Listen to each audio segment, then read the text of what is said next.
Ignoring gut instincts. Everyday choices often come with a subtle feeling that something is either right or wrong, and this response is the brain drawing on patterns and experience faster than conscious reasoning can. Ignoring these signals leads to decisions that seem logical on the surface but create problems later. Gut instincts are not random. They form from countless small observations stored in memory. When meeting someone new, you might feel uneasy even if they appear friendly, because that discomfort comes from noticing subtle cues in tone of voice, body language, or inconsistencies that your conscious mind never fully processes. Brushing that reaction aside can leave you vulnerable to misplaced trust or poor judgment.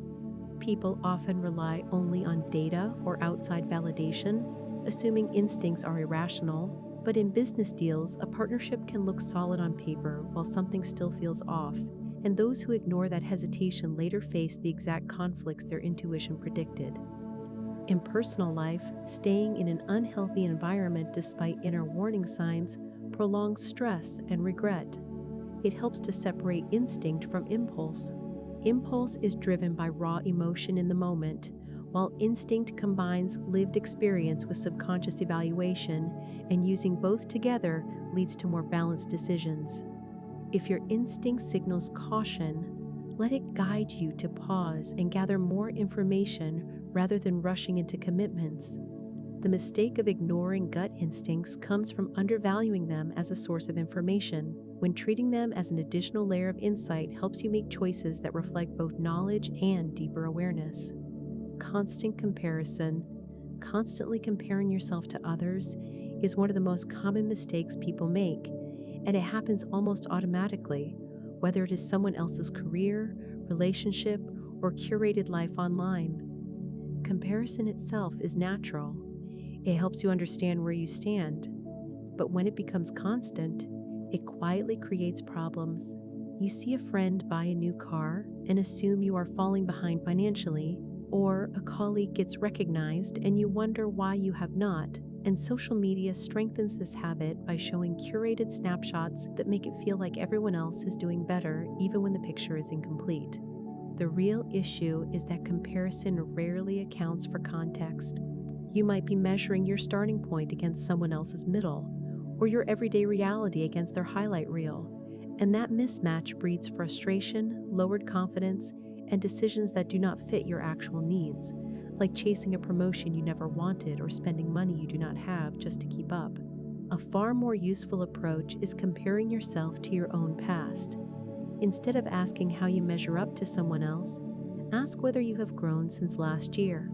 That single shift turns comparison from a negative spiral into a genuine tool for growth. Constant comparison is a mistake because it distracts you from your own path and hands the definition of your success to someone else. Recognizing the pattern is the first step toward making choices that are actually right for you. Delaying your health. Most people push through a headache, stay up late finishing work, or skip meals because they are busy, and in the moment each choice feels harmless. But these small compromises add up, and once they become routine, they quietly shape long-term health. The body does not break down all at once. It absorbs poor sleep, unhealthy food, and inactivity for years before showing clear signs. So sitting for long hours, relying on packaged meals, or ignoring stress can seem manageable for a long stretch of time. Then the problems surface altogether as constant fatigue, weight gain, or chronic pain that no longer fades the way it once did. What looked like a set of minor habits turns out to be the foundation of illness. The core challenge is that prevention never feels urgent while treatment always does. So it is easier to ignore a warning sign than to make consistent lifestyle changes, and that delay often compounds into far larger consequences. Someone who avoids routine checkups might discover an advanced condition that could have been treated easily years earlier with almost no effort. Health also reaches beyond the body, since poor sleep drains focus at work and stress spills directly into relationships.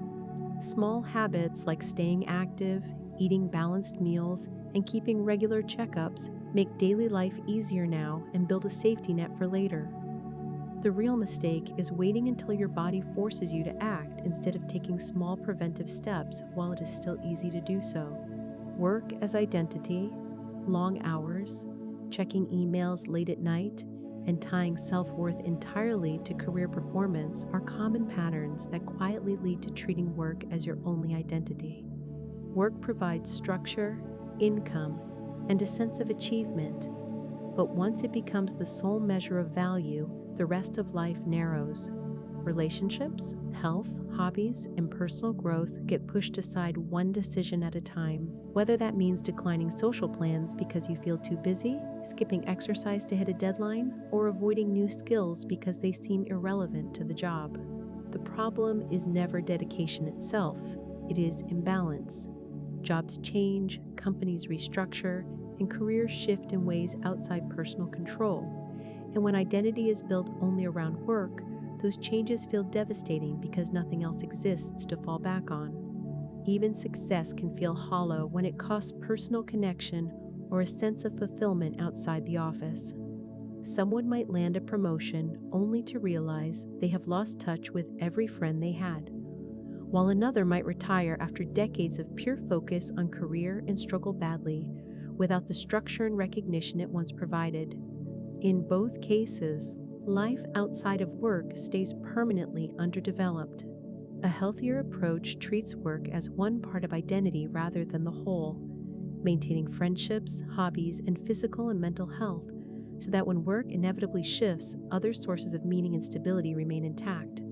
Treating work as your only identity is a mistake because it collapses a full life into a single role. Managing your money, many people work hard to earn more, but few take the time to learn how to actually manage it. And at first, the focus stays entirely on increasing income, even though income alone never guarantees stability. Without a plan, even a much higher salary can disappear fast. The pattern repeats everywhere. A person gets a raise or a better job, then upgrades their lifestyle to match it with a bigger car, frequent dining out, or unnecessary purchases. So bills rise while savings stay flat, and when an emergency finally arrives, there is nothing to fall back on despite earning more than ever. The core issue is financial literacy, the basic understanding of budgeting, saving, and investing, which is rarely taught in school, so most people learn it through costly trial and error. Some avoid budgeting because it feels restrictive. Others assume that simply earning more will solve everything. But money without management creates the same cycle of debt and anxiety at every income level. Practical management is not complicated. Tracking expenses shows where money is actually going. Setting aside money for emergencies creates a buffer against the unexpected. And planning for long-term goals like retirement turns years of work into real security instead of ongoing uncertainty. Even simple habits like paying off high-interest debt first or automating savings make a measurable difference. Chasing money without learning how to manage it is a mistake because it creates the illusion of progress while leaving the underlying problem completely untouched. Rest as waste. Many people feel guilty the moment they take a break, as if rest is something you only earn after complete exhaustion, and that mindset frames leisure as wasted time when in reality it is an essential part of recovery. Rest is not separate from productivity. It is what makes productivity possible in the first place. Like a phone battery, the human body and mind wear down with continuous use, and without recharging, focus weakens, mistakes multiply, and motivation slips away. Sleep is the clearest example, since skipping it might create extra hours in the short term, but those hours end up filled with slower work and lower quality results. Leisure works the same way. Watching a show, walking outside, or meeting a friend is not simple indulgence. It gives the brain space to reset and reorganize information. And research on learning consistently shows that downtime helps people retain knowledge better than nonstop effort, which is why study sessions broken up by breaks usually outperform hours of uninterrupted grinding. Physical health depends on the same principle, since muscles grow stronger after rest and not during the workout itself, and ignoring that leads to injury instead of improvement. Mental stamina follows the identical pattern, where constant pushing without recovery eventually leads to burnout and motivation disappears altogether. Someone who takes regular breaks at work usually returns with more energy and clearer focus, while the person who refuses to pause ends the day drained and far less effective. Treating rest and leisure as wasted time is a mistake because recovery is what actually sustains long-term progress. Perfectionism stops progress. It is common to delay finishing something because it does not feel perfect yet, so small details get adjusted over and over until progress slows and the work gets stuck in an endless cycle of revision. Perfectionism usually begins with good intentions, since wanting a project or personal goal to be high quality is completely reasonable.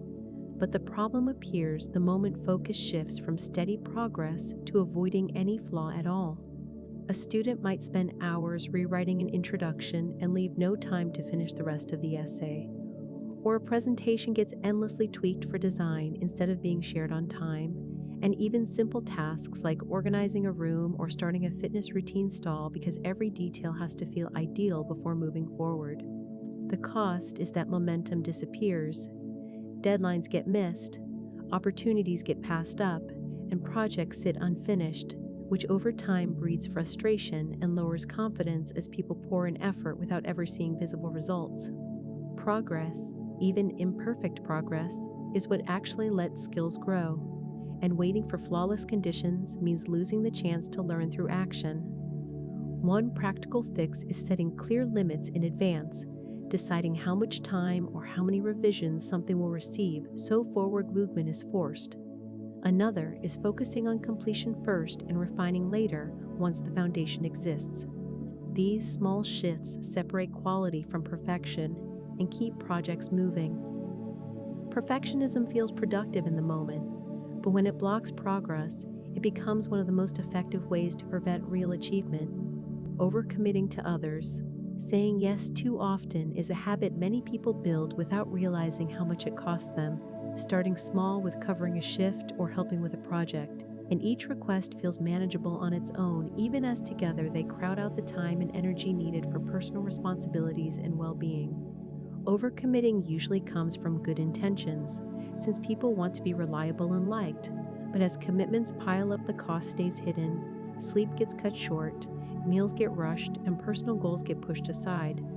Someone might agree to help a colleague after work and then cancel their own gym session, or spend an entire weekend assisting family while leaving no time to rest before the week ahead.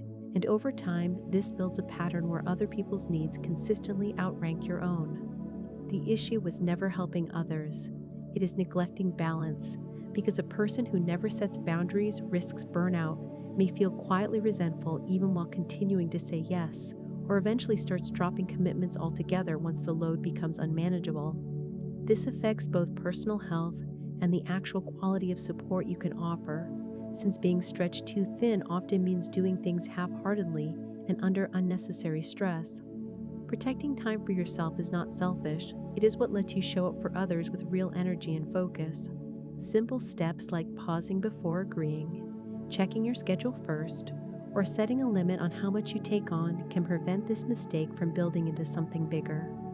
Ignoring the role of luck, everyday life is filled with effort, planning, and decision-making, but luck plays a far larger role than most people like to admit, and ignoring the influence of chance leads to the belief that outcomes are entirely the result of personal skill or effort. Preparation and discipline matter, but luck often decides whether those qualities pay off at the right moment. Picture two equally qualified job applicants with strong resumes and good interviews, where one gets the offer simply because they applied on the day a position opened, or because a hiring manager related to a detail in their background, a matter of timing and circumstance completely outside their control. Luck also shapes the ordinary details of a life, since the city you were born in, the family you grew up with, or even the teacher assigned to you in school can redirect your entire trajectory, with one student encouraged toward a subject they never considered, while another equally capable student never gets that same push. Acknowledging luck does not dismiss hard work. It simply means understanding that success is usually a mix of preparation and chance, and people who underestimate luck often take full credit for their own achievements while unfairly blaming others for their struggles. This creates unrealistic expectations and frustration when effort alone does not deliver the expected result. Recognizing luck allows for more realistic planning, greater humility, and more empathy toward others. letting you focus on what you can control while staying aware that chance always plays a part. Holding on to grudges, resentment can linger long after the original problem has passed, and holding a grudge often feels justified in the moment, even as it slowly becomes a burden that affects far more than the relationship itself. A grudge starts when someone feels wronged.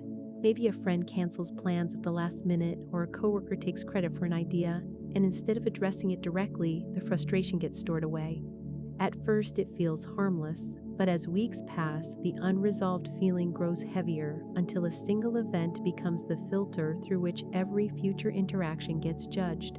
In daily life, this shows up as avoiding someone at work, feeling tension at family gatherings, or replaying an old argument over and over in your head, all of which consume mental energy and stretch the impact of the original conflict far longer than it ever needed to last. The mistake lies in underestimating how much this prolonged resentment costs the person carrying it. Since stress rises, interactions grow more strained, and opportunities for repair keep shrinking the longer the silence continues, while the other person may have already moved on entirely. Letting go of a grudge does not mean excusing harmful behavior. It means choosing not to let one event shape every future experience. Addressing issues directly, setting boundaries, or simply deciding not to dwell are all healthier responses than carrying the weight indefinitely. The longer a grudge is held, the more it controls the person holding it, which is exactly why learning to release it protects long-term well-being. Believing time is endless.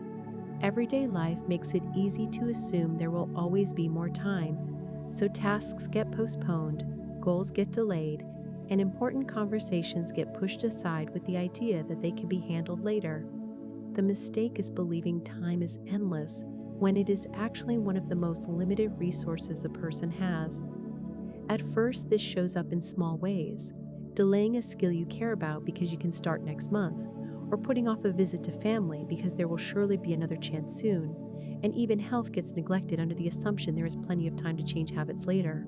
Each decision feels harmless in isolation, but they compound across years, and time moves in only one direction, meaning lost hours and days can never be regained. A person who keeps telling themselves they will eventually exercise may find their body no longer responds the way it once did, while a parent who plans to spend more time with their child later may discover the child has already grown into independence. These shifts happen quietly, and by the time they are noticed, the chance to act has often already passed. Recognizing the limits of time is not about pressure, it is about perspective, choosing to act now on what actually matters, whether that is health, relationships, or long-term goals, to prevent regret later. Setting aside an hour to call someone important or finally starting a project reflects an understanding that time is not unlimited. The real mistake is living as though there is always another chance when time is, in truth, finite. Too old to start. It is common for people to reach a certain age and feel that new opportunities have already passed them by, and the belief that you are too old to begin something different is a mistake that quietly closes doors long before they need to shut. Age changes how you approach challenges, but it does not prevent growth, skill building, or achievement unless you allow it to. Many adults avoid picking up hobbies or skills they once dreamed about because they assume those things belong to a younger stage of life. So someone in their 40s dismisses learning guitar as impractical, or someone in their 50s wants to return to school but tells themselves it is unrealistic. These beliefs reflect perception far more than actual ability, since starting later may require different pacing, but it still allows real progress and satisfaction. In many cases, starting something new later in life actually brings advantages, because older learners often carry more patience, clearer goals, and better discipline than they had when younger. Someone who takes up painting in midlife can draw on years of observation and focus, producing a different quality of work than they ever could have as a teenage beginner, and a career change or new venture may succeed precisely because of accumulated experience rather than in spite of it. The belief that age is a barrier usually grows from comparison to others or cultural expectations about what a given stage of life should look like. But many people achieve meaningful accomplishments well beyond what is considered the right time. Believing you are too old to start something new is a mistake because it stops progress before it ever gets the chance to begin. Motivation over discipline. Waking up early to exercise or sticking to a new habit feels easy on the days when you are motivated. But motivation is unpredictable, and relying on it alone quickly turns into a mistake. Discipline, unlike motivation, is about structure and consistency, keeping you moving even on the days you genuinely do not feel like it. Motivation tends to spike in short bursts, like hearing an inspiring story or setting a fresh goal. So someone buys new running shoes and feels energized to jog every morning, only to watch that energy fade the moment the weather turns cold or work gets busy. Without a system or discipline in place, the habit disappears right along with it. Discipline creates a framework that does not depend on mood or circumstance, the act of showing up even when it is inconvenient. The same way most people brush their teeth every night, not because they feel motivated, but because it is a set routine, and that same principle applies to building skills, maintaining health, or reaching career milestones. Small daily actions repeated regardless of how inspired you feel add up to real long-term results. Studying toward a professional goal works the same way, since waiting for motivation often leads straight to procrastination, while disciplined scheduling, like blocking time each evening to focus, makes progress inevitable. Motivation feels good but is fleeting, while discipline is often uncomfortable at first yet produces lasting outcomes. Relying on motivation instead of discipline is a mistake because it expects energy and enthusiasm to carry you through challenges, when only discipline ensures effort continues once motivation has already left the building. Taking sleep for granted, staying up late to finish work, scrolling on your phone in bed, or cutting back on sleep to make more time in the day feels harmless. But these small choices add up until sleep gets treated as optional, when it is actually one of the most important foundations of health. Sleep is not simply rest, since during the night the body repairs tissue, the brain processes information, and energy levels reset for the day ahead, and skipping these cycles weakens focus, slows reaction time, and makes decision-making noticeably harder. A person who consistently sleeps 5 or 6 hours instead of 7 or 8 may notice more irritability, weaker memory, or constant fatigue without ever linking it directly back to sleep. Over time, the effects grow more serious, since chronic sleep deprivation raises the risk of heart disease, diabetes, and obesity, and it weakens the immune system, making infections harder to fight off.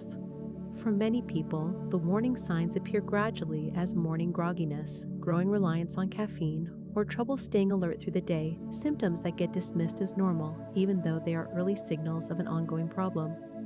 Prioritizing sleep does not require drastic changes. Keeping a consistent bedtime, limiting screens before bed, and creating a dark, quiet environment make it far easier to fall and stay asleep, and even 1 extra hour of rest a night improves mood, focus, and long-term health. Taking sleep for granted is a mistake because it quietly undermines both daily performance and future well-being, turning what should be a natural advantage into an unnecessary struggle. Pride over help, struggling with a task, feeling overwhelmed, or facing a problem alone often comes from the belief that asking for help is a sign of weakness, and pride can push people to keep going alone even when support is available and would make everything easier. Pride in independence is not inherently harmful. It fuels self-reliance and persistence, but the moment it prevents someone from reaching out, it becomes a barrier instead. A student avoids asking a teacher to clarify a concept and falls further behind. An employee refuses to seek guidance from a colleague and wastes days solving something that could have taken an hour. And in personal life, someone hides financial or emotional struggles from friends and family out of fear of judgment, only to face far bigger consequences later.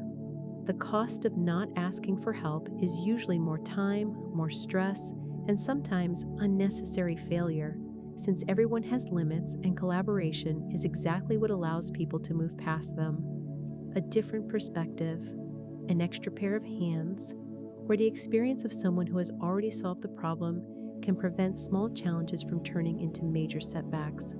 Cultural pressure reinforces this too, since many societies reward self-sufficiency and celebrate people who appear to manage everything alone, even though success in nearly every field is actually built on networks of cooperation and shared knowledge. Recognizing that reality reframes asking for help as efficiency rather than weakness.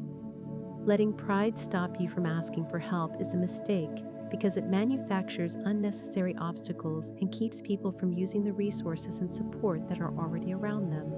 Staying in toxic bonds, arguments that never get resolved, constant tension, or the feeling of walking on eggshells are all signs that a relationship has shifted from supportive to harmful, and staying in it too long slowly damages mental and emotional health. A toxic relationship is not defined by a single bad day. It develops when negative patterns repeat, things like constant criticism, manipulation, lack of trust, or the withdrawal of affection. So instead of feeling safe and valued, one or both people feel drained and diminished over time. People often stay for reasons that make complete sense in the moment, worrying about the years already invested, fearing loneliness, or facing practical barriers like shared housing and finances, and the result is that harmful dynamics keep repeating even after both people recognize the situation is unhealthy. The cost of staying too long is far more than emotional discomfort, since prolonged stress from constant conflict can lead to anxiety, disrupted sleep, and even physical health problems, and it can hold someone back from growth as their energy gets consumed managing tension instead of building a better future. Recognizing when a relationship has crossed into toxic territory requires stepping back and honestly assessing its impact. Setting boundaries, seeking outside perspective, or deciding to walk away are all healthier paths than enduring an environment that consistently causes harm. Remaining in relationships long after they have turned toxic is a mistake because it trades stability for ongoing damage, preventing people from moving toward healthier connections that could actually support them. Neglecting friendships busy, work deadlines, family responsibilities, and everyday tasks often take priority, and friendships are usually the first thing set aside, not all at once but a skipped call here, a postponed plan there, until small delays turn into years of distance. Friendships are unique because they do not demand constant attention to survive, but they still require consistent effort to stay strong, and a quick message, a shared meal, or showing up during important moments keeps the connection alive, while without that effort, even close friends start to feel like acquaintances. When life gets busy, it is easy to treat friendships as optional, but the cost of that neglect is usually only realized once support is needed and the bond has already weakened.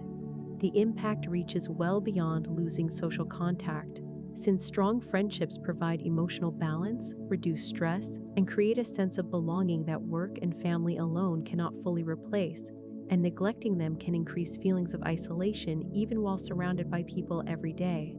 Someone can have a demanding career and a full family life and still feel disconnected because they no longer maintain friendships outside those circles.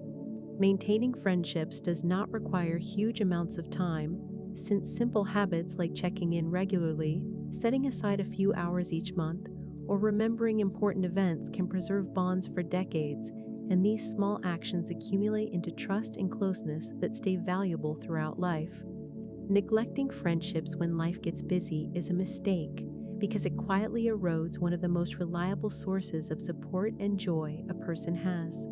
Hiding your emotions.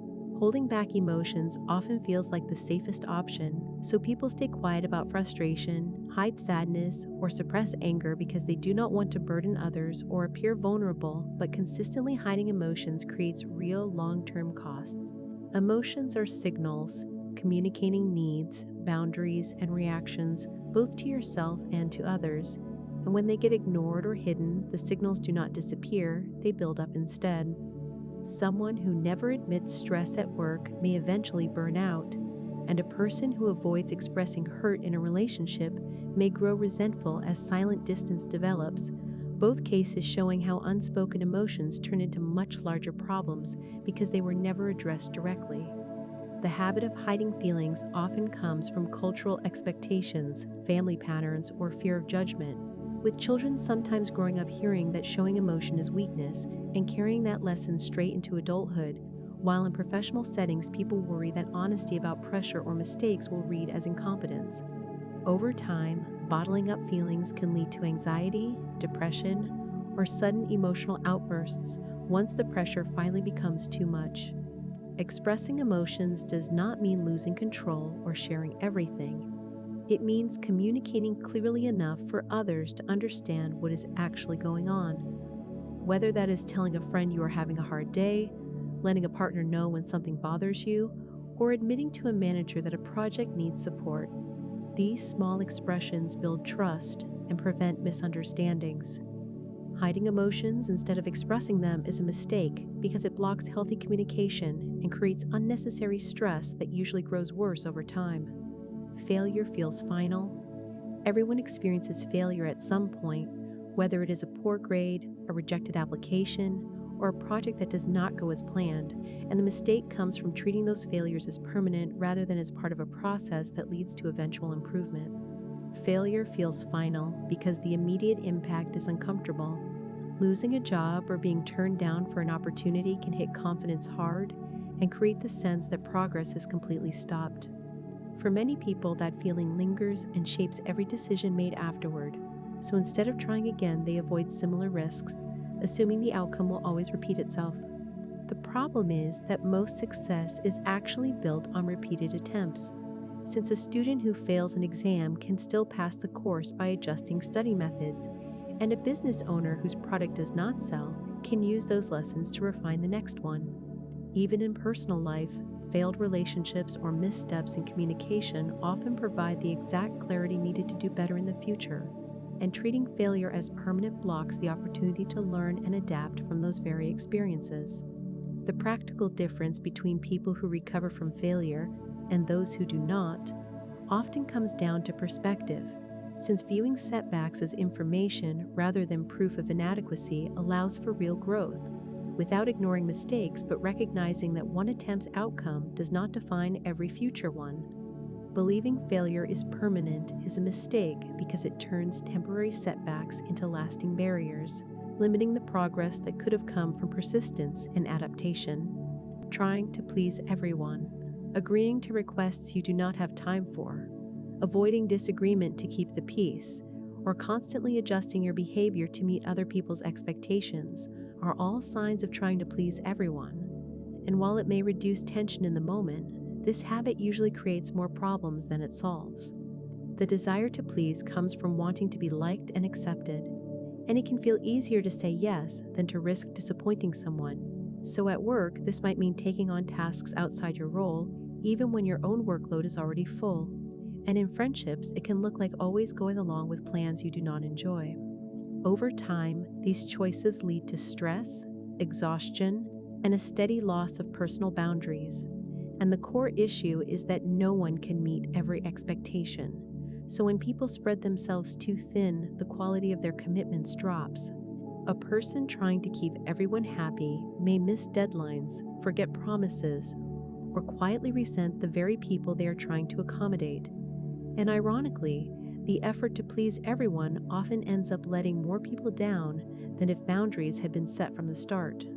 Learning to set limits is a practical solution, saying no when necessary, being clear about priorities, and accepting that not everyone will agree are all ways to maintain balance, and people usually respect honesty while those who do not are less likely to value the relationship in the first place.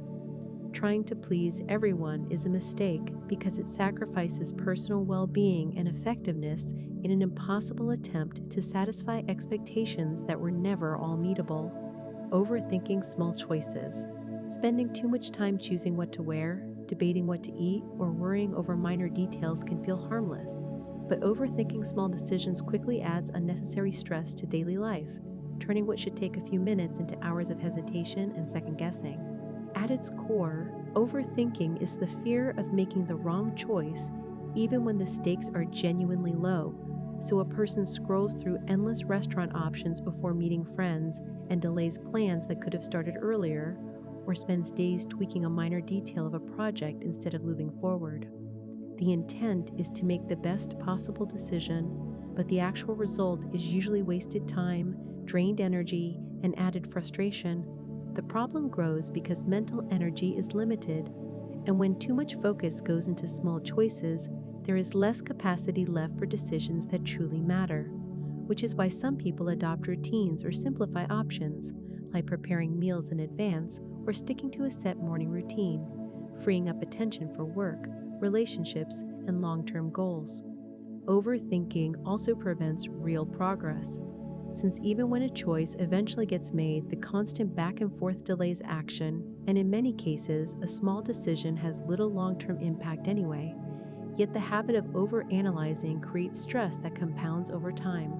Recognizing which decisions are genuinely low stakes and moving through them quickly is a practical way to prevent decision fatigue. Overthinking small decisions is a mistake because it consumes time and energy that could be far better used on choices that carry real significance. Risks while you could, turning down opportunities because they feel uncertain is a common choice, but avoiding risk when the stakes are low often leads to missed chances for growth, and the early stages of life or career are usually the most flexible, even though many people hesitate anyway out of fear of failure.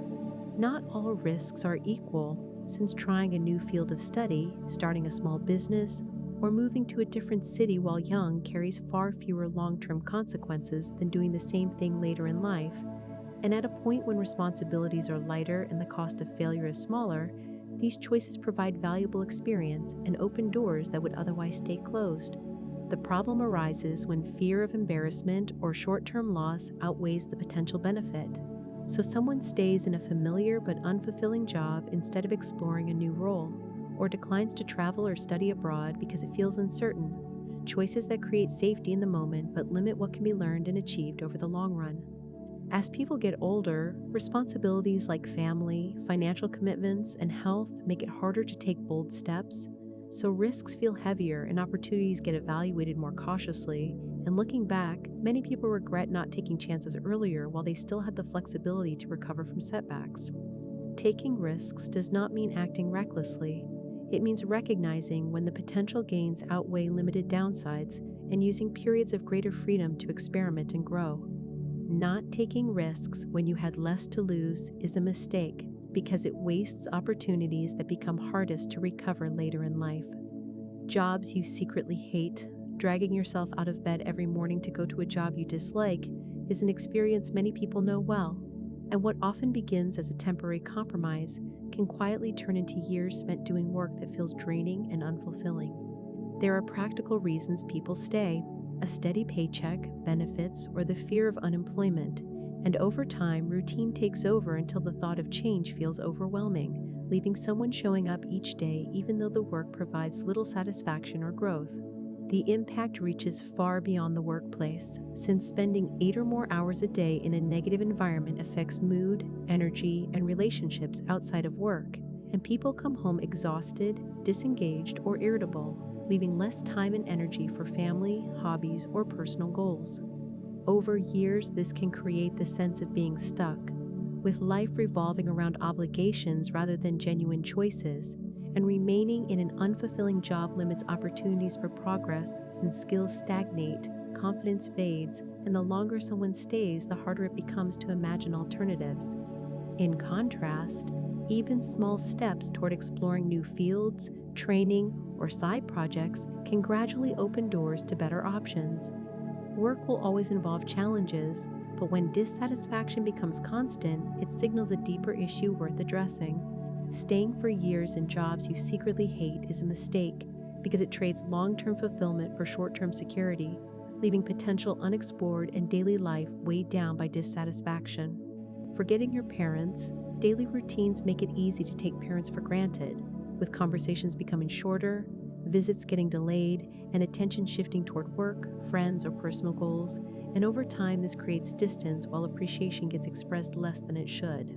Parents usually provide consistent support in ways that blend into the background, offering guidance, handling responsibilities, or simply checking in, and precisely because it happens so regularly, it gets overlooked, with many people assuming that support will always be there and forgetting that time and relationships are both limited. The regret becomes clear only once it is too late to express gratitude directly, and people often look back wishing they had made more calls, asked more questions, or said thank you more often. Small acts of acknowledgement, sharing a meal, listening to their stories, or showing interest in their daily lives make a genuine difference, but they are frequently postponed in the rush of everyday obligations. Appreciation does not require grand gestures, since simple recognition, respect for their effort, and spending time together create meaningful memories, and these actions also strengthen the bond between generations, letting parents feel valued while giving children a clearer sense of connection and identity. When parents are no longer around, their absence highlights exactly how much they contributed, and what once felt ordinary is remembered as irreplaceable once the chance to show appreciation is gone. Forgetting to appreciate parents until they are gone is a mistake because it overlooks one of the most important relationships in life while there is still time left to nurture it. Not setting boundaries, agreeing to tasks you do not have time for, answering messages late at night, or tolerating behavior that makes you uncomfortable are all signs of weak or missing boundaries. And while it may seem easier to go along with requests, failing to set clear limits usually leads to stress, resentment, and strained relationships. Boundaries define what is acceptable and how others interact with you, and without them, people may unintentionally take more of your time, energy, or resources than you can actually give. So at work, this can mean consistently taking on extra projects because you never say no, while in personal life, it might mean letting friends or family disrupt your priorities with constant demands. Over time, the absence of boundaries reduces your ability to focus on what truly matters, and the reluctance to set them usually comes from fear of disappointing others or appearing unkind. Even though boundaries are not about pushing people away, they provide the structure that actually makes relationships healthier. Letting coworkers know you are unavailable after certain hours protects personal time while still letting you contribute effectively during the day, and being honest about your limits in friendships prevents silent frustration that could damage the relationship later. Clear boundaries also communicate respect, showing others how you expect to be treated, and encouraging them to share their own limits in return, creating a balance where both sides know what to expect. Not setting boundaries is a mistake because it sacrifices personal well-being and builds patterns that become difficult to maintain over time. Screens over real life, checking phones during meals, scrolling through feeds before bed, or spending hours on streaming platforms are now routine parts of daily life, and while screens offer real convenience and entertainment, letting them replace real experience is a mistake that gradually reduces the richness of everyday living. Screens are not inherently harmful since they make communication faster and connect people across distances, but the problem starts when digital interaction becomes the default and pushes face-to-face connection and physical activity into the background, since messaging a friend is easier than visiting them in person but lacks the depth of shared experiences like eating together or being outdoors. The effects show up in small ways. A family sitting in the same room, each absorbed in their own device, speaking less and sharing fewer moments, or someone watching travel videos online but never setting aside time to explore their own city. Even celebrations can feel incomplete when people focus more on recording them than being present. Over time, this shift affects mental health, relationships, and memory. Since real conversation, physical activity, and time in nature provide a depth screens cannot replicate, strengthening bonds, reducing stress, and creating lasting memories that outlast digital content. Finding balance does not mean abandoning technology. It means making intentional choices about when to put devices aside. Small steps like eating meals without screens, limiting recreational scrolling, or dedicating time to in-person activities. Letting screens replace real experiences is a mistake because it trades meaningful connection and memory for convenience and distraction. Not traveling enough? Postponing travel is one of the most common choices people make, with work commitments, financial worries, or the belief that there will always be time later pushing the idea into the background, and the mistake comes when those opportunities never actually return. Travel is more than visiting new places. It provides perspective, breaks routine, and creates experiences that cannot be replicated through screens or stories. Since meeting people from different cultures or exploring unfamiliar environments adds depth to how people think, work, and relate to others. Delaying travel feels practical in the moment, waiting until you earn more money or feel more settled. But that reasoning creates a cycle where travel is always planned for later, and as responsibilities increase through family, career, or health, the window for spontaneous trips keeps shrinking. The regret surfaces when people look back and realize they had chances earlier in life that were far easier to take. A student passing on a study abroad program, or a young professional skipping a trip with friends assuming another opportunity will come, only to find years later that the moment cannot be recreated. Travel does not need to be expensive or far away. Exploring nearby cities or taking short trips still provides the benefit of breaking routine and experiencing something new, and the real value comes from choosing to go rather than continually delaying. Not traveling when you had the chance is a mistake because it allows time and responsibility to close doors that could have led to lasting memories and broader perspective. Trusting without discernment, believing what someone says without questioning it, sharing personal details too quickly, or relying on others before understanding their intentions are all examples of blind trust. And while trust is essential for healthy relationships, giving it without discernment often leads to disappointment or real harm. Trust forms the foundation of cooperation, letting people work together and feel supported.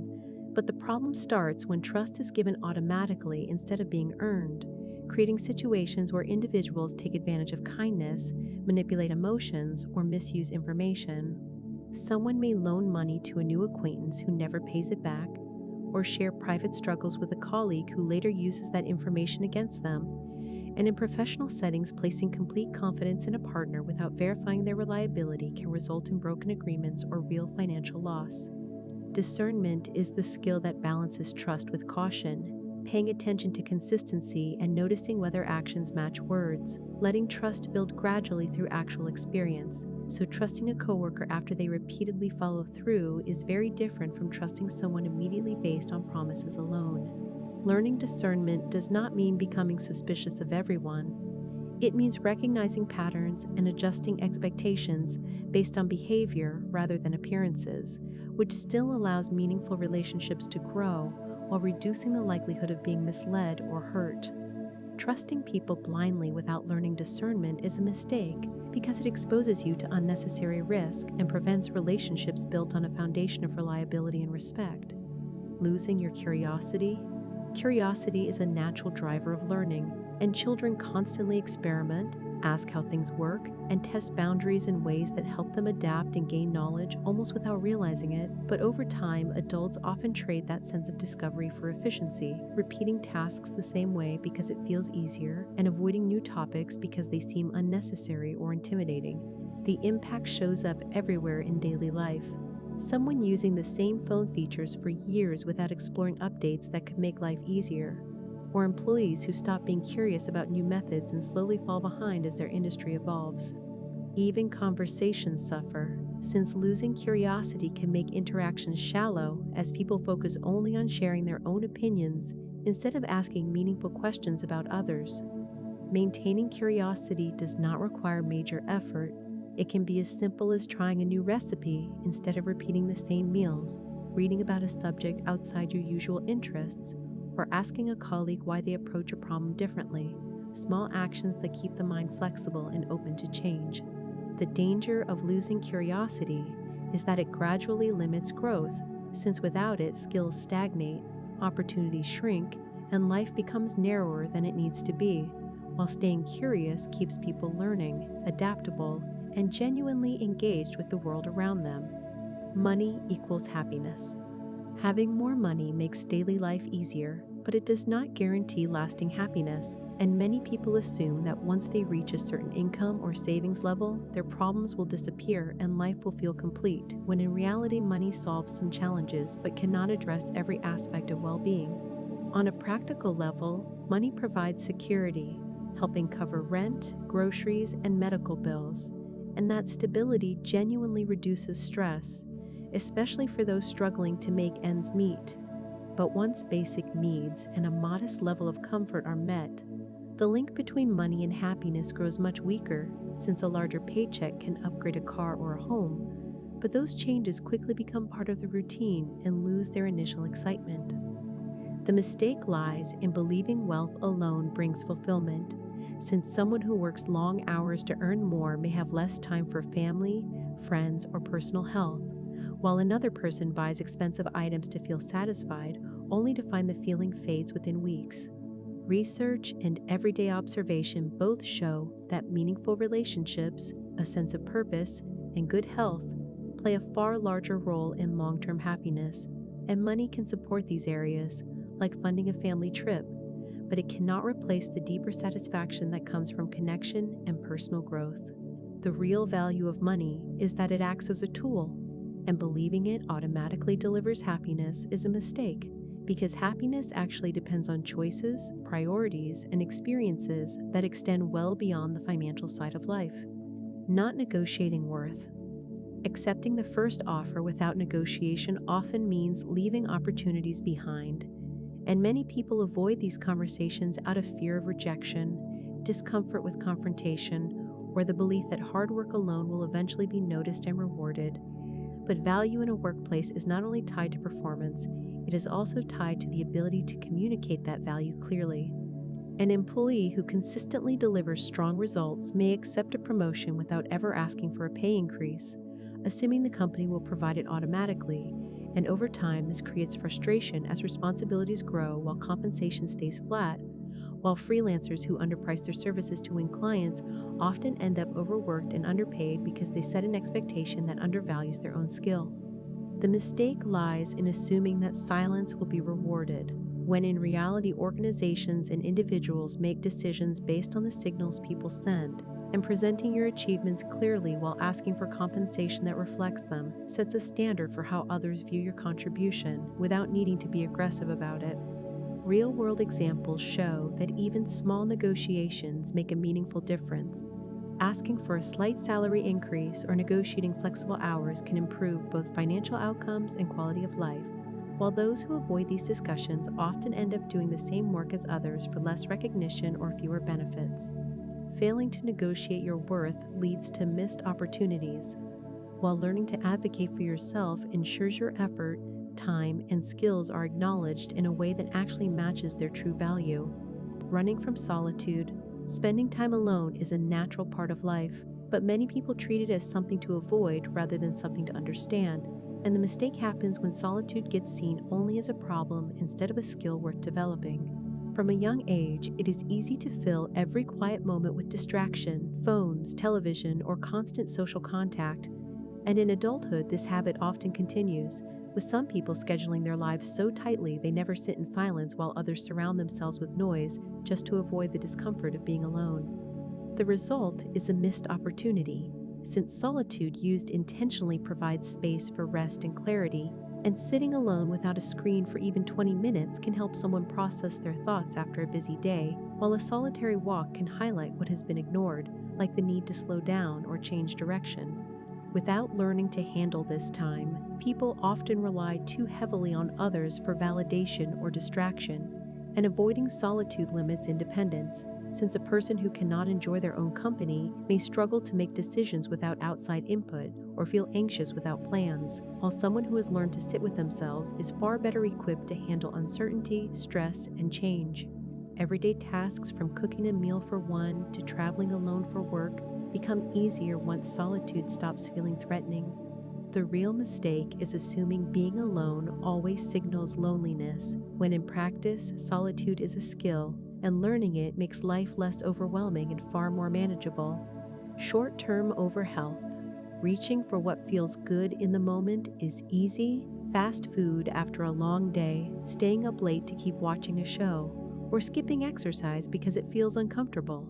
And these small choices offer quick relief, but the mistake is when short-term pleasure gets consistently prioritized over long-term health, quietly building patterns that undermine well-being. At the core, it comes down to trade-offs, since a sugary snack might provide a few minutes of energy, but repeated daily choices like that raise the risk of weight gain or chronic illness, and choosing the couch instead of a walk may feel restful in the moment while gradually reducing stamina and strength. These actions rarely seem harmful in isolation, which is exactly why they are so easy to justify. But once they become habits, the long-term cost grows far larger than the short-term reward. Someone might delay sleep to scroll on their phone only to feel tired and unfocused the next day.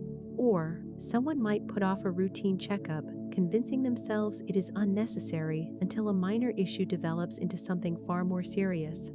In each case, the immediate comfort feels like a gain, but it comes at the direct expense of future health. Long-term health depends on consistent investment in small ways, choosing balanced meals, regular activity, and proper rest, actions that may not bring instant satisfaction, but accumulate benefits that shape quality of life for years ahead. The mistake is letting temporary comfort take priority over long-term health when the real value lies in choices that protect the body for the future. Not documenting memories. Memories fade far faster than people expect, and the small details of daily life, the exact words someone said or the look of a room on a special day, often slip away with time, and the mistake comes when these moments are never documented, leaving little to look back on beyond vague impressions. Documenting memories is not about creating perfect records. It is about giving yourself anchors to revisit experiences later. And a simple photo, a short video, or even a written note can preserve details the brain naturally discards, since without those reminders, important parts of personal history gradually blur until they become hard to recall. Think of a family gathering where nobody takes a picture. At the time, it feels unnecessary because the moment is so vivid. But a few years later, without any record, the memory becomes much harder to reconstruct. Or someone who travels but never keeps a journal, who recalls the general trip but loses the specific streets walked, foods tried, or conversations had.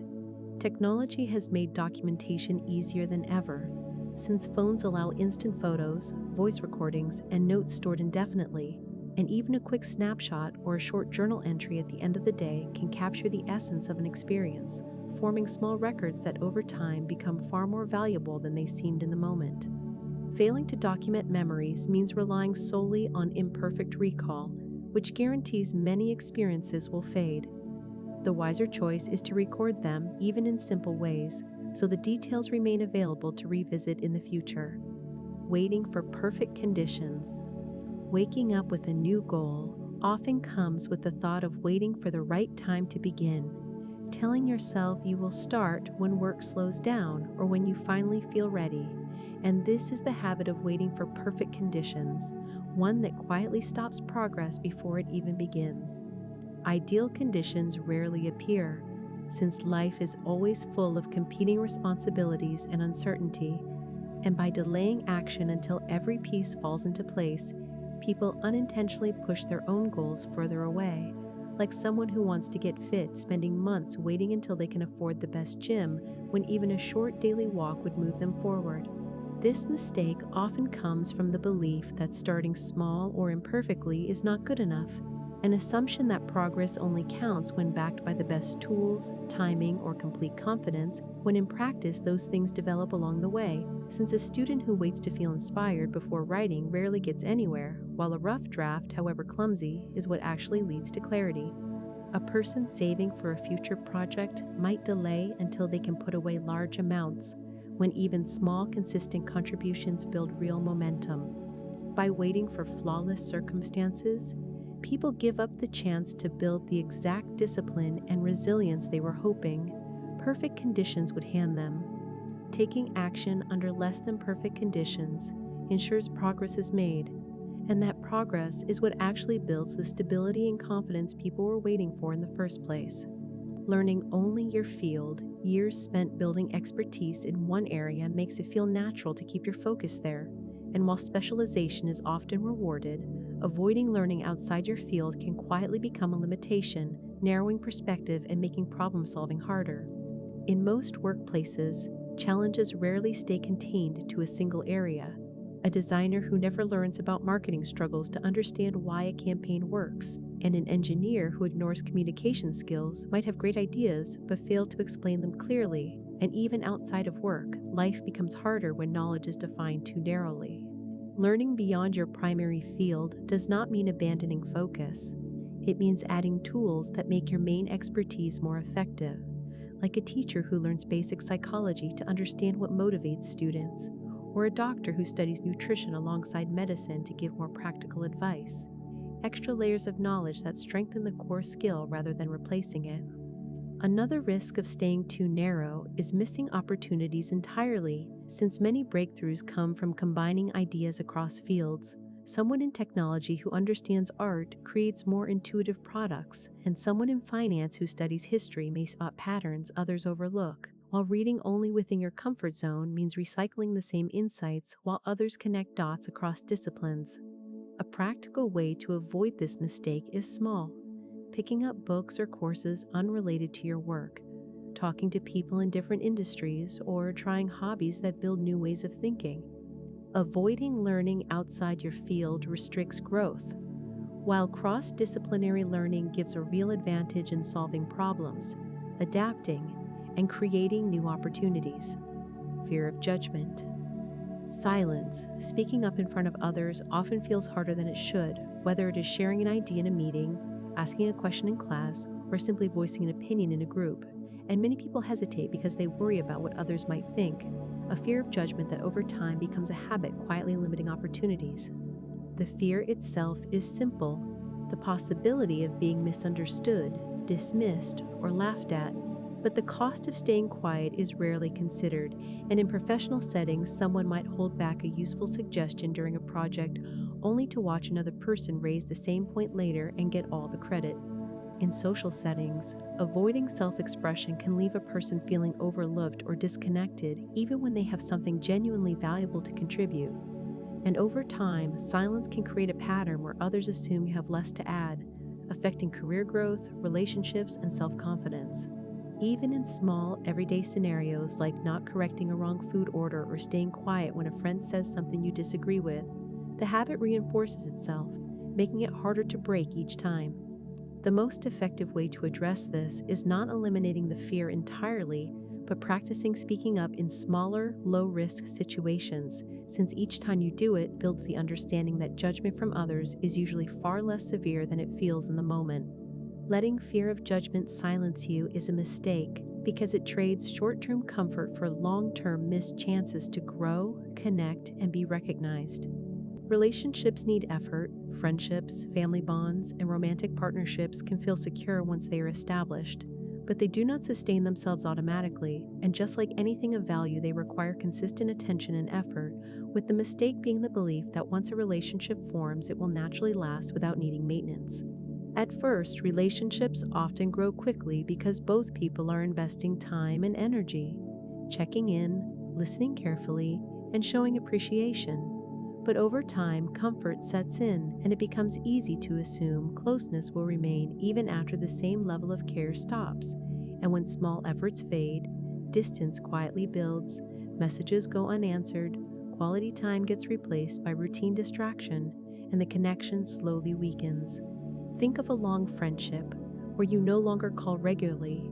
The bond might still technically exist, but if neither person reaches out, the silence eventually turns into unfamiliarity. And the same happens in families when gratitude gets replaced with assumption, or in romantic relationships when communication turns one-sided. Relationships decline not because of one major event, but through small, consistent neglect.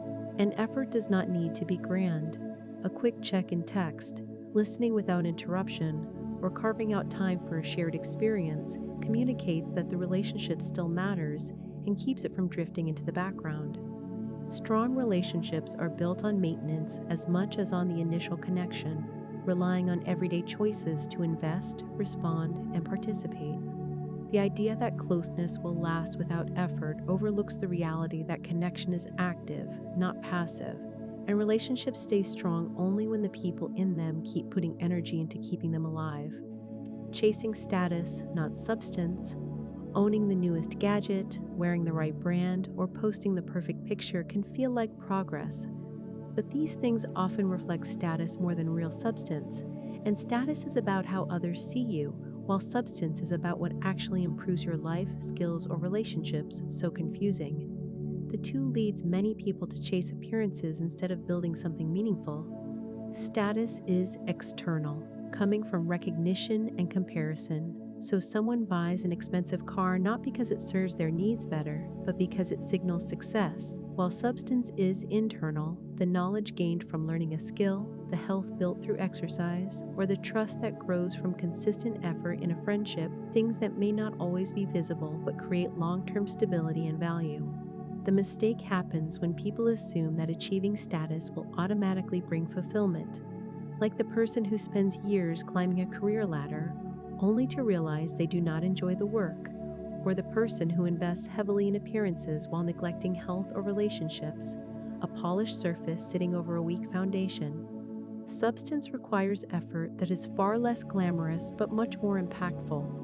Reading to improve your understanding, saving consistently for financial security, or practicing patience in difficult conversations may not attract instant recognition, but they pay off in durability and resilience, while status can disappear the moment trends shift or attention moves on.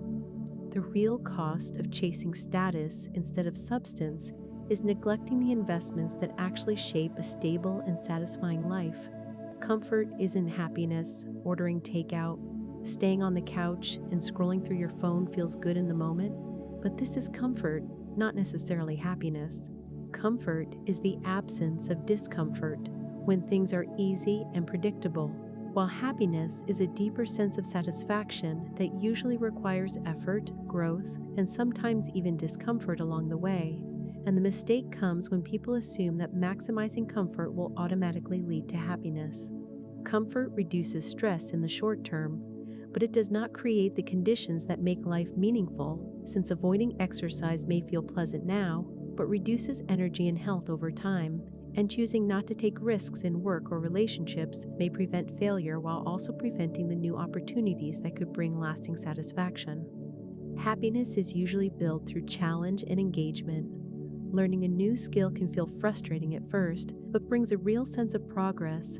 Spending time with friends requires effort and planning, but strengthens connection, and even small acts like cooking a meal instead of ordering in can create pride that comfort alone never provides. The problem is that comfort is easy to measure and pursue, while happiness is more complex and delayed. A soft bed or fast food delivers immediate relief, while happiness comes from consistency in health, purpose, and relationships, areas that require choices that are not always comfortable. When people confuse the two, they risk prioritizing short-term ease at the expense of long-term well-being, and life can feel stable but unfulfilling without actively building the habits that create real happiness. Gratitude as optional. Waking up and going about the day often feels routine, but the small details that make it possible, a meal, a conversation with a friend, a safe place to sit, are easy to overlook once life gets busy, and gratitude is what turns those ordinary parts of daily life into something actively recognized as valuable, so treating it as optional means missing out on one of the simplest tools for mental clarity and resilience. Gratitude is the practice of noticing what is present rather than focusing only on what is missing, and many people delay it, assuming they will appreciate things once they hit a bigger goal. But when gratitude gets reserved for special occasions, it loses its power to shape everyday perspective, and without it, even real progress can feel empty because the baseline of appreciation is never set. Consider finishing a project at work. Without gratitude, the focus shifts immediately to the next challenge, creating a cycle of pressure with little satisfaction, while with gratitude there is a pause to recognize the effort and the opportunity, making the achievement feel complete. And the same applies to relationships, where a simple acknowledgement of someone's help strengthens the bond, while failing to do so weakens it over time. Gratitude does not require dramatic gestures.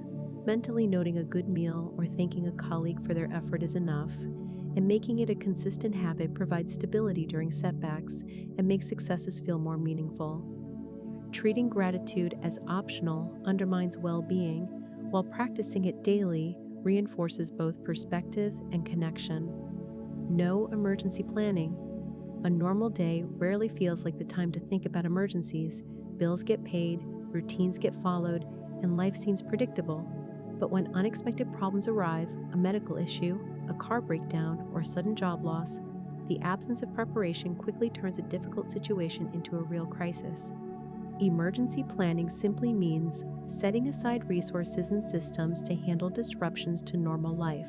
Financially, this often takes the form of an emergency fund, since even a modest amount of savings can cover essentials like rent or repairs during a sudden setback. and without it, people resort to high-interest loans or credit cards that create long-term financial strain. Health is another area where preparation matters. Keeping basic supplies like first aid kits or essential medicines at home ensures small problems do not escalate while waiting for help. And planning extends to safety and logistics too, since families benefit from discussing what to do during a fire or power outage, knowing where to meet and who to call to save time and reduce panic when conditions get stressful. Technology makes this easier with tools like backup chargers and cloud storage helping people stay connected during disruptions.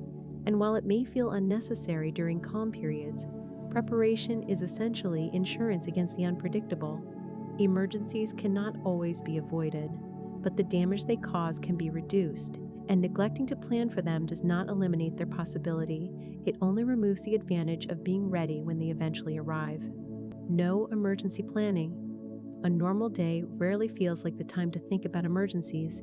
Bills get paid, routines get followed, and life seems predictable. But when unexpected problems arrive, a medical issue, a car breakdown, or sudden job loss, the absence of preparation quickly turns a difficult situation into a real crisis. Emergency planning simply means setting aside resources and systems to handle disruptions to normal life. Financially, this often takes the form of an emergency fund, since even a modest amount of savings can cover essentials like rent or repairs during a sudden setback. And without it, people resort to high-interest loans or credit cards that create long-term financial strain. Health is another area where preparation matters. Keeping basic supplies like first aid kits or essential medicines at home ensures small problems do not escalate while waiting for help. And planning extends to safety and logistics too, since families benefit from discussing what to do during a fire or power outage, knowing where to meet and who to call to save time and reduce panic when conditions get stressful. Technology makes this easier with tools like backup chargers and cloud storage helping people stay connected during disruptions. And while it may feel unnecessary during calm periods, preparation is essentially insurance against the unpredictable. Emergencies cannot always be avoided, but the damage they cause can be reduced, and neglecting to plan for them does not eliminate their possibility. It only removes the advantage of being ready when they eventually arrive. Friendships need nurturing. It is easy to assume friendships will stay the same once formed. A friend from school or work feels like they will remain close no matter how much time passes, but friendships need attention and effort to stay alive just like any other important part of life, and forgetting this is a common mistake that causes meaningful relationships to fade without anyone deciding it should happen. At the beginning, friendships often grow naturally through shared classes or routines that create regular opportunities to connect. But as life changes, people move, schedules shift, and responsibilities increase, and without intentional effort, those natural moments of connection disappear. A quick message or a planned call becomes less frequent, and closeness slowly turns into distance, not from conflict but from neglect. This matters because friendships provide support that goes beyond casual conversation, listening during stressful times, celebrating achievements, and making ordinary moments enjoyable. And when these connections weaken, life can feel more isolated even if nothing obvious seems wrong, like someone who once had regular game nights realizing months have gone by without a single conversation, the bond that once felt effortless now feeling awkward to restart. Nurturing friendships does not require grand gestures. Remembering important dates, checking in after a difficult week, or suggesting a small plan keeps the relationship active, and consistency is what signals the friendship still matters. Overlooking the need to maintain friendships is a mistake that quietly erodes some of the most valuable connections in life. Arguments that don't matter, disagreements happen in everyday life, at work, at home, or in small social settings. And the mistake comes when too much time and emotional energy gets spent on arguments that have little real impact. The kind of debates where the outcome changes nothing important, yet the discussion drags on, leaving both sides frustrated. These often begin with something minor, which route is faster, or whether a detail in a story was exactly right, and in the moment it can feel necessary to correct the other person. But once the argument ends, the result rarely makes a difference to anyone's well-being, productivity, or relationships. What remains is only the tension and the lost time. The underlying problem is that these small conflicts pull attention away from what actually matters. Instead of finishing a task or strengthening a relationship, energy gets redirected into proving who is right. An employee might argue 20 minutes over a formatting choice, while the bigger priority, the actual message of the presentation, gets neglected. And at home, family members might spend an entire evening debating trivial preferences instead of enjoying their time together. Recognizing the difference between a meaningful disagreement and a pointless one is key. And if the issue has no real consequence, stepping back saves time and stress. Since not every point needs to be settled, and letting small things go prevents unnecessary conflict from piling up. Wasting energy on arguments that do not matter is a mistake because it drains attention from the priorities that actually deserve focus and effort. Not preparing for aging. Every person ages, but the mistake many make is moving through life as if it will not happen to them. And while the changes may feel far away when someone is young or busy, aging is not an unexpected event. It is a gradual process that shapes health, finances, and independence over time. On a physical level, bodies naturally lose strength and endurance, and without preparation, simple activities like climbing stairs or carrying groceries can become difficult sooner than expected. So preparing means maintaining regular exercise and preventive checkups rather than waiting until problems appear. Financial preparation matters just as much, since people often underestimate how long they will live or how much money later years will require, and relying only on short-term income leaves little security for retirement or unexpected medical costs, while saving gradually creates a safety net that reduces stress once regular work is no longer possible.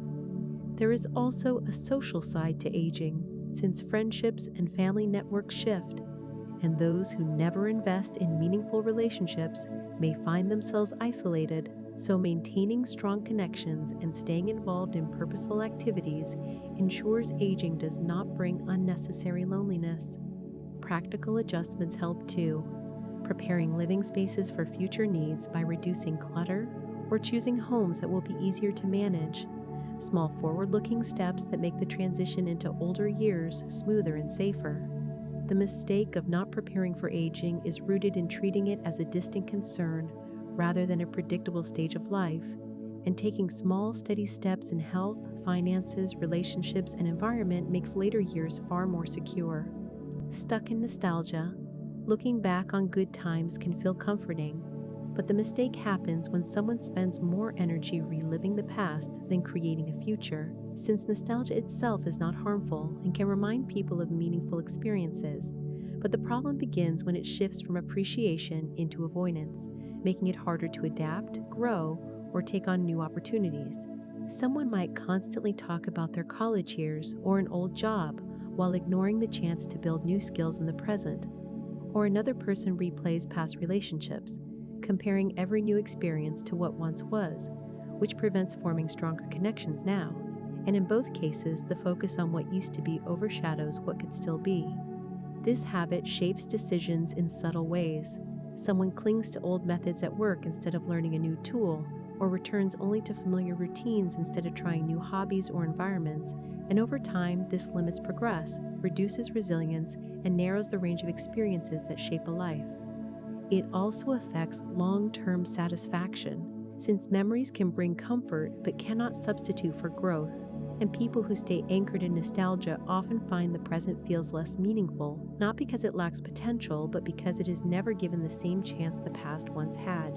Building forward requires intentional effort, taking lessons from old experiences and applying them toward new goals, whether that is investing in new friendships, updating skills, or setting personal challenges that expand confidence, balancing respect for the past with action in the present. Multitasking feels productive. Checking emails while sitting in a meeting or scrolling your phone during a conversation can feel like productivity, but it is usually the opposite, since multitasking divides attention and reduces the quality of each task, even though it is often mistaken for a way to get more done. The brain does not actually perform two demanding activities at the same time, it switches rapidly between them, and each switch costs energy and focus, creating small delays that add up.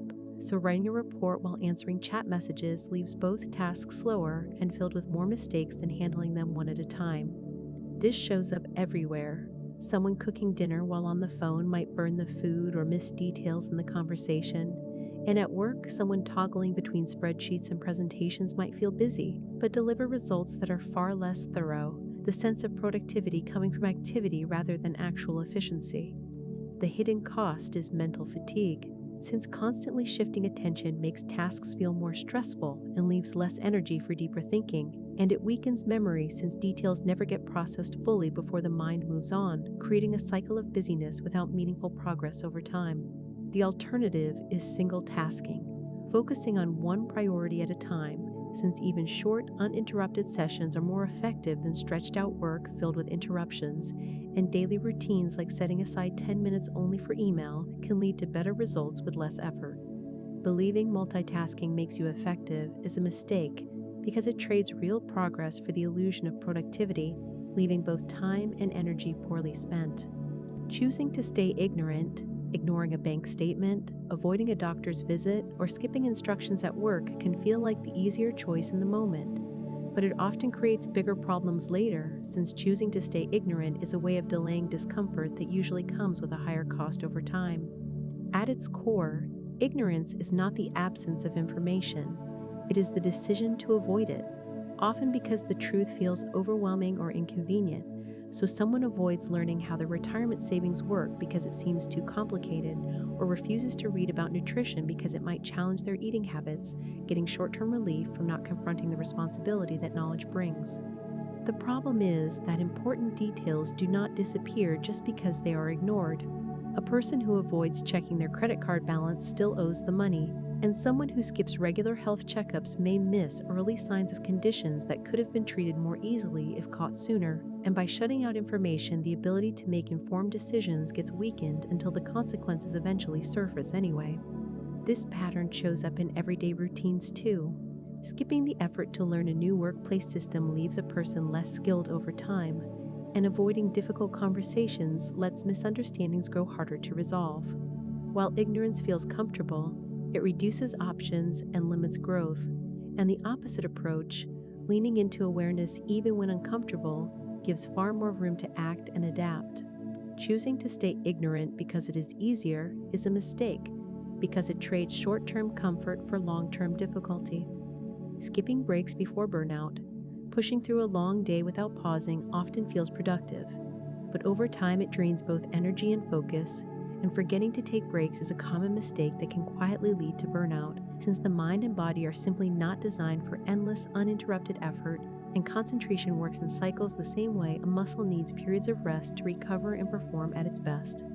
When someone skips breaks, the immediate effect might be a slight drop in attention, but if the pattern repeats, it builds into exhaustion, irritability, and a steep decline in productivity. A student who studies for hours without stopping often ends up rereading the same paragraph without absorbing it, and an office worker glued to their screen all afternoon might notice more mistakes creeping into their work by the end of the day. Even physical tasks like cooking a large meal or doing yard work become harder without short pauses, and in every case, the quality of effort decreases even if the hours look impressive on paper. Breaks do not need to be long or complicated. Stepping away from a desk for 5 minutes, stretching, or taking a short walk helps reset attention and reduce stress, letting the brain consolidate information and the body relax so the next stretch of work becomes more effective. The danger of ignoring breaks is that the warning signs of burnout usually appear only once fatigue is already advanced, and by then recovery takes far longer than it would have if rest had been built in from the start. Forgetting to take breaks before burnout is a mistake, because it turns steady progress into exhaustion that could easily have been avoided. Not knowing when to quit, sticking with something too long can feel like determination, but sometimes it crosses into refusing to quit when quitting is actually the smarter choice, and not recognizing when to quit is a mistake that drains time, energy, and opportunity, largely because of sunk costs, since once people invest effort or money into something they feel pressure to continue even if it is no longer working.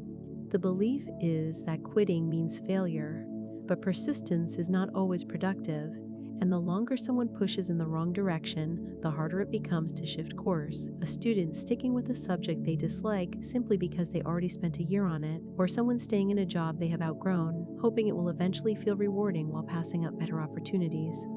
Even in simple situations, like trying to fix an old appliance, hours of effort can be wasted when replacing it would have been faster and cheaper, and in each case the refusal to quit leads only to more frustration and fewer gains. The key skill is recognizing the difference between persistence that moves you forward and persistence that keeps you stuck, taking a step back and asking whether the effort is actually leading to meaningful progress compared to alternative options. Quitting is not the same as giving up. It is a decision to stop wasting resources where they no longer bring value. Not recognizing when to quit is a mistake because it locks people into commitments that no longer serve them, while the chance to redirect that effort towards something better quietly slips away. Vulnerability isn't weakness. Admitting how you really feel can be uncomfortable, and for many people that discomfort gets confused with weakness. The mistake being the belief that showing vulnerability means you are fragile or incapable, when in reality, it often takes more strength to be open than to stay closed off. Vulnerability is simply the willingness to share your true thoughts, emotions, or struggles without hiding behind a mask of perfection, and avoiding it may feel safer in the short term, but over time it creates distance in relationships and limits personal growth. Since when someone always pretends to be fine, others cannot see what is really going on, and opportunities for connection or help get lost entirely. An employee might hesitate to admit they do not understand a task, fearing it will make them look incompetent. And as a result, they stay silent and risk making avoidable mistakes, while a friend might avoid telling others they are going through a hard time, worried it will be a burden, when that silence prevents them from receiving support that could make everything easier. Even in families, parents who never show vulnerability can give children the impression that emotions should always be hidden, making it harder for them to learn healthy coping skills of their own. Being vulnerable invites trust and understanding because it shows authenticity, and it also opens the door to learning, since admitting you do not know something is often the first step to improvement. Thinking vulnerability equals weakness is a mistake because it discourages openness and growth, when vulnerability is actually a powerful way to build trust, resilience, and genuine human connection. Procrastination steals years.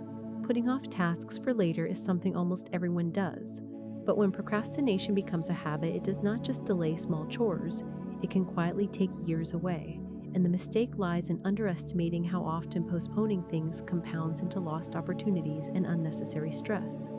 Procrastination is the act of avoiding a task you know needs attention by replacing it with something easier or more comfortable. And at first, this feels harmless. Leaving an assignment until the night before or ignoring a household repair for weeks seems manageable. But over time, repeated delays pile up.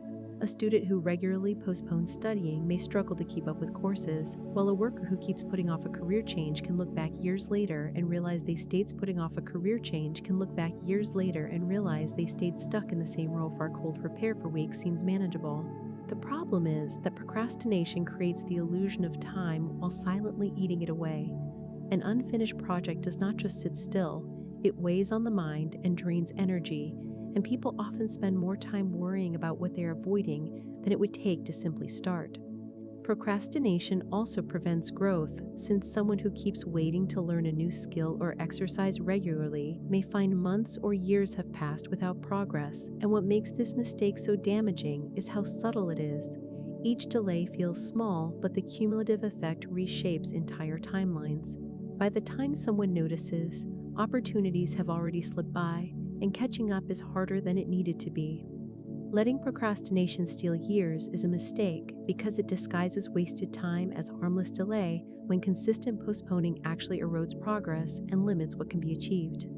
Relying too much on luck, buying lottery tickets, hoping for a sudden promotion, or waiting for the perfect opportunity to appear are all examples of relying on luck to shape outcomes. And while chance can play a role in success, making it the main strategy is a mistake that leaves important areas of life to uncertainty, since luck is unpredictable by nature, and being in the right place at the right time is not something anyone can consistently control. Depending too heavily on luck often leads to passivity, A person might put off learning new skills because they expect circumstances to work out, or avoid planning finances because they believe something will come through, an approach that feels easier in the short term but rarely creates lasting results. Effort and preparation build the conditions where luck can actually matter. Someone who improves their qualifications is more likely to notice and benefit from an unexpected opening, and a person who saves consistently is in a far better position to handle a financial windfall wisely, while relying only on luck without building these foundations often means missed opportunities or wasted chances when they finally arrive. The difference shows up in everyday choices. Investing time in health, relationships, and personal growth creates resilience so that when luck does appear, it adds to an already stable foundation rather than serving as the only hope. And without that base, setbacks feel more severe and success feels out of reach unless chance intervenes. Relying too much on luck is a mistake because it shifts responsibility away from action and preparation, leaving outcomes to chance instead of building the conditions where success becomes more likely. Growth has no end. It is easy to think of self-improvement as a task you can eventually complete, like finishing a course or reaching a fitness goal. But the mistake is assuming that once a milestone is met, the process is over, when in reality, personal growth is ongoing, and treating it like a project with an end date limits long-term progress. Someone might exercise for a few months to lose weight, which helps in the short term, but if the effort ends once the target is reached, old habits tend to return, and the same happens professionally. Learning one new skill might give a temporary boost, but as industries evolve, a refusal to keep adapting leaves a person behind. This mistake is reinforced by the idea that growth has a finish line. People say, "Once I get this promotion, I will be set," but circumstances change, workplaces shift, and even personal goals transform over time. And believing improvement has a fixed end makes it harder to adjust when life presents new challenges. Real progress works more like maintenance than completion. Just as brushing your teeth is not something you do once and forget, self-improvement requires steady attention, and building resilience, communication, or discipline is not a one-time effort but a continuing practice that strengthens through repetition. Believing self-improvement has an endpoint is a mistake because it stops growth prematurely, while real development depends on treating it as a lifelong process. Staying in echo chambers, scrolling through news feeds, or chatting with the same group of friends often feels comfortable because the views you hear match your own, and the mistake is staying inside this comfort zone and only engaging with opinions that echo what you already believe, which over time narrows perspective and makes it harder to understand the world in a balanced way. An echo chamber forms when people surround themselves with information and voices that consistently agree with their existing views. Online platforms make this easy by recommending content based on what you already like, and offline it happens when you only discuss politics, culture, or lifestyle with people who think the same way you do, creating a sense of certainty while shielding you from the reality that different viewpoints exist and often carry valuable insight. The effects are gradual but noticeable. Someone who only follows one type of news source may start to believe their side is the only rational one while dismissing others as uninformed. A workplace team that avoids debate may miss creative solutions because everyone hesitates to challenge the majority opinion, and even in personal growth, hearing only affirmations of your own perspective can prevent you from recognizing blind spots that others might see clearly. Breaking out of an echo chamber does not mean agreeing with every opposing view. It means seeking exposure to a wider range of ideas, weighing evidence fairly, and being willing to question assumptions. Staying in echo chambers of opinion is a mistake because it creates the illusion of certainty while limiting the ability to think critically and adapt. Not practicing patience, waiting in line, sitting in traffic, or refreshing a slow-loading page are everyday moments that test patience. And the mistake many people make is treating impatience as harmless, when in reality it shapes bigger decisions and habits over time, since at its core, impatience is the desire for immediate results, showing up in small ways like abandoning a recipe because it takes too long, or in larger choices like quitting a project because it takes too long, or in larger choices like quitting a project because progress feels slow. Modern life makes this worse, with fast food, one-click purchases, and instant entertainment setting the expectation that most things should happen quickly. And when this mindset carries into personal growth, relationships, or careers, it often creates frustration and short-term thinking. Consider learning a language. The process requires steady practice over months and years, and someone who expects fluency within weeks may lose motivation once reality sets in. The same applying to fitness goals, saving money, or career advancement, since without patience, people tend to jump from one shortcut to the next, rarely sticking with a path long enough to see meaningful results. Relationships suffer when patience is not practiced too. Misunderstandings take time to resolve and trust develops slowly. And someone who expects immediate harmony may walk away too soon or push others in ways that backfire. While in professional settings, impatience with colleagues or projects creates unnecessary stress leading to rushed work and avoidable mistakes. Practicing patience does not mean doing nothing. It means recognizing that worthwhile outcomes take time and being willing to continue even when progress feels slower than expected. And not practicing patience is a mistake because it prevents people from staying consistent long enough to achieve lasting results in the areas that matter most. Figuring it all alone, trying to handle every challenge by yourself is a common habit, especially when the problem feels personal, and many people believe that figuring things out alone shows independence or strength. But this often becomes a mistake that slows progress and creates unnecessary stress. It comes from wanting control, running into a problem at work like struggling with a new tool, and instead of asking a colleague for guidance, spending hours trying to solve it in isolation. The same happening when a student avoids asking a teacher for clarification, or when someone hides financial struggles instead of reaching out for advice, an approach that may feel admirable but usually wastes time and increases frustration. Support from others often makes the path clearer. Mentors and teammates can share shortcuts they have already learned. Opening up about challenges creates trust and lets solutions come from multiple perspectives. And even in hobbies, joining a community or learning from others accelerates growth compared to trial and error. Believing you must figure everything out alone also creates the risk of repeating mistakes others have already solved.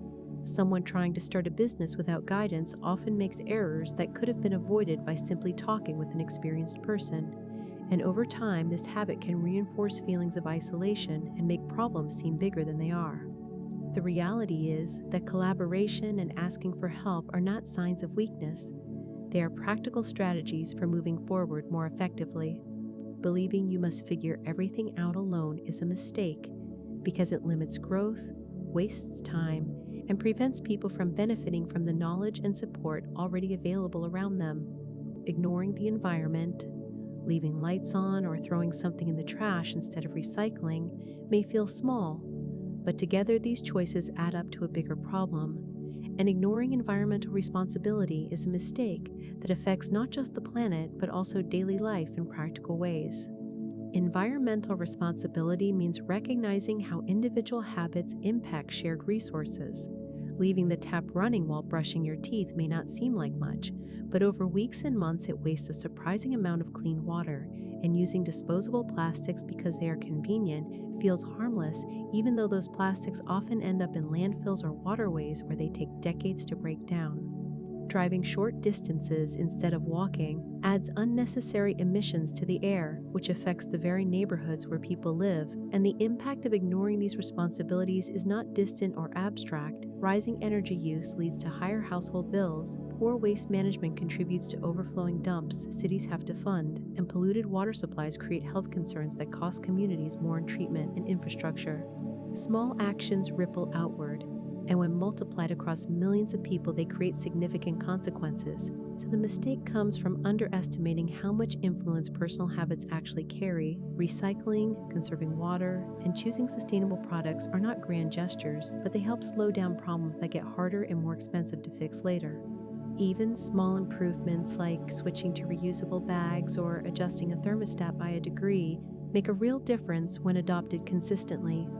Ignoring environmental responsibility is a mistake because it overlooks the direct connection between everyday actions and the quality of the environment we all depend on. Refusing to adapt, change shows up in daily life in ways both big and small.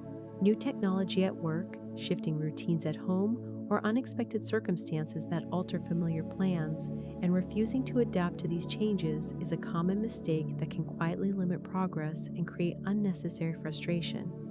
Adapting to change simply means being willing to adjust when the old way no longer works. Someone might avoid using online banking because they are used to handling everything in person, and it may feel comfortable to stick with what they know, but over time, this choice makes simple tasks more inconvenient while everyone else benefits from faster options.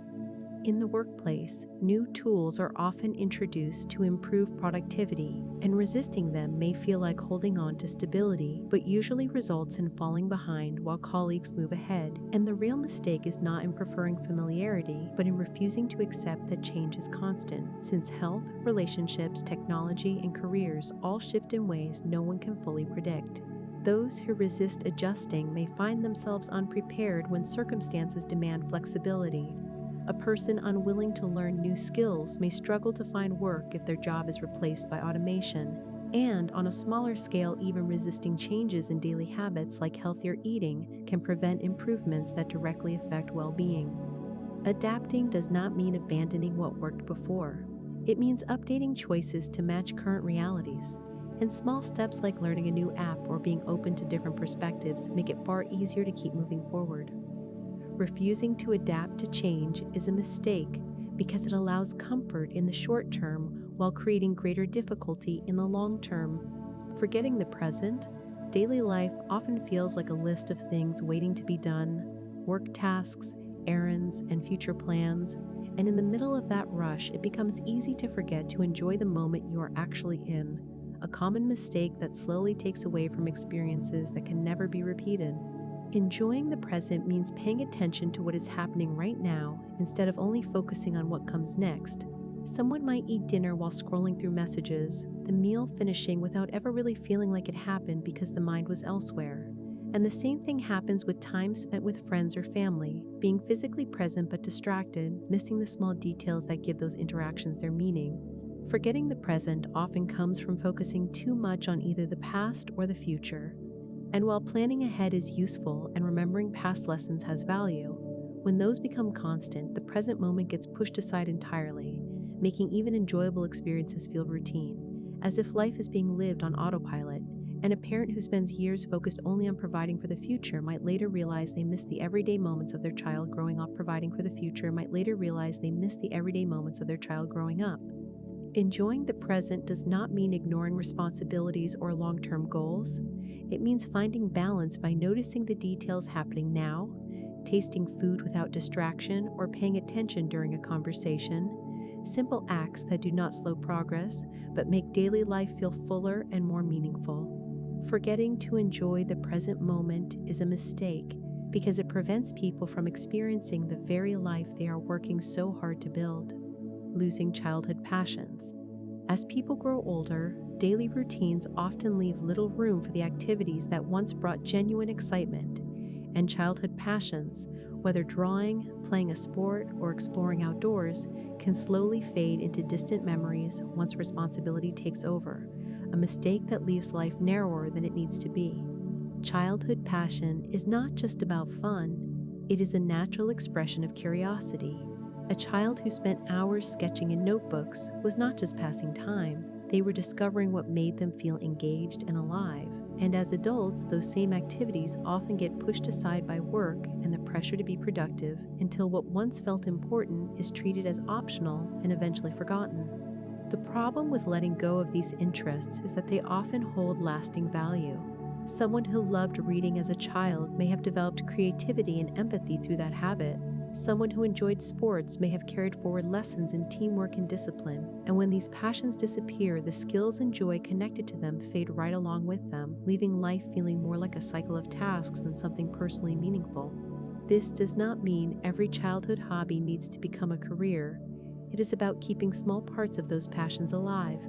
Picking up a guitar again, joining a casual sports league, or simply drawing in a notebook for 10 minutes restores a sense of balance. Losing touch with childhood passions is a mistake because it often means letting go of activities that once gave life its spark. Not sharing what you know, learning something new often feels like a personal achievement, but its real value is tested only when it is shared with others, and a common mistake is keeping knowledge to yourself, either assuming others will figure it out on their own or believing it is not your responsibility to explain, a choice that limits the impact of what has been learned and weakens how deeply the knowledge is understood in the first place. Teaching is one of the most effective ways to reinforce what you know. When you explain a concept to a coworker or a friend, you are forced to break it down into clear steps, and that process reveals gaps in your own understanding while making the idea easier to remember long term. So someone who learns a new software tool but never shows others may quickly forget the details themselves, while someone who walks a teammate through the same process builds both memory and confidence. Sharing knowledge multiplies its usefulness too. A tip about managing time or a cooking technique can save others real effort and mistakes. And in workplaces, this habit prevents knowledge from being locked in one person's head, reducing the risk of setbacks if that person becomes unavailable. While in personal life, teaching creates connection since people appreciate when someone takes the time to explain rather than just perform a task silently. Avoiding the effort to teach often comes from fear of not being an expert or underestimating the value of what has been learned.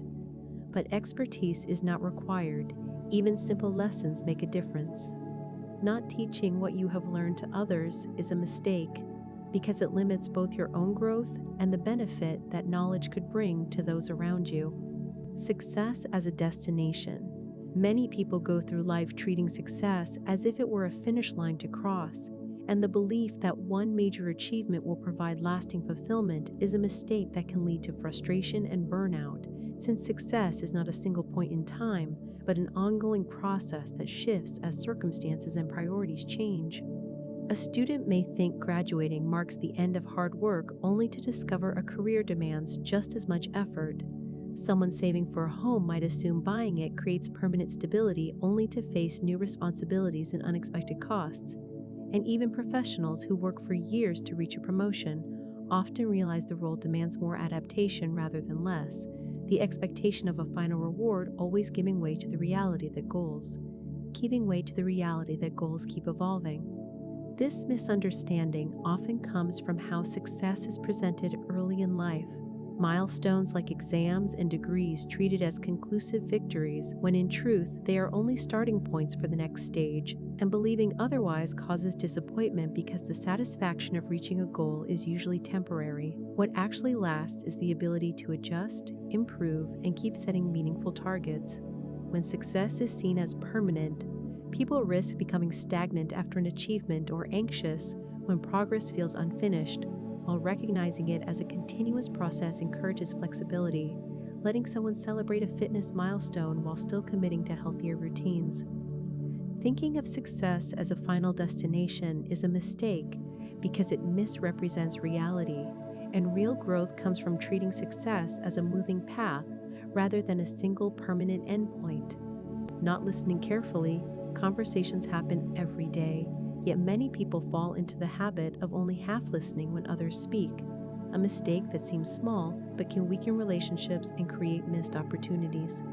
Not listening carefully is more than just being distracted. It means failing to fully take in what someone is trying to communicate, and in practice, people often think about their next response or let their mind wander while someone is talking. A friend shares a story, and the listener waits for a chance to share a similar one instead. Or a manager outlines instructions and an employee who tunes out small details ends up completing the task incorrectly. Moments that add up until the speaker feels ignored or unimportant. The consequences show up across many areas of life.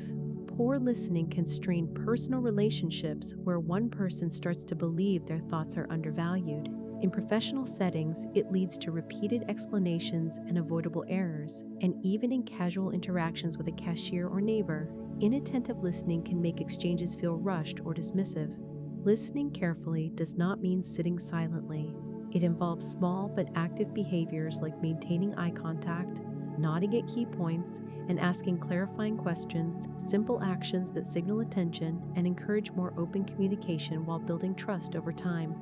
Failing to listen carefully is a common mistake because it happens quietly without immediate consequences, but its long-term impact on relationships and effectiveness is significant, which is why treating listening as a deliberate skill is an essential part of daily life.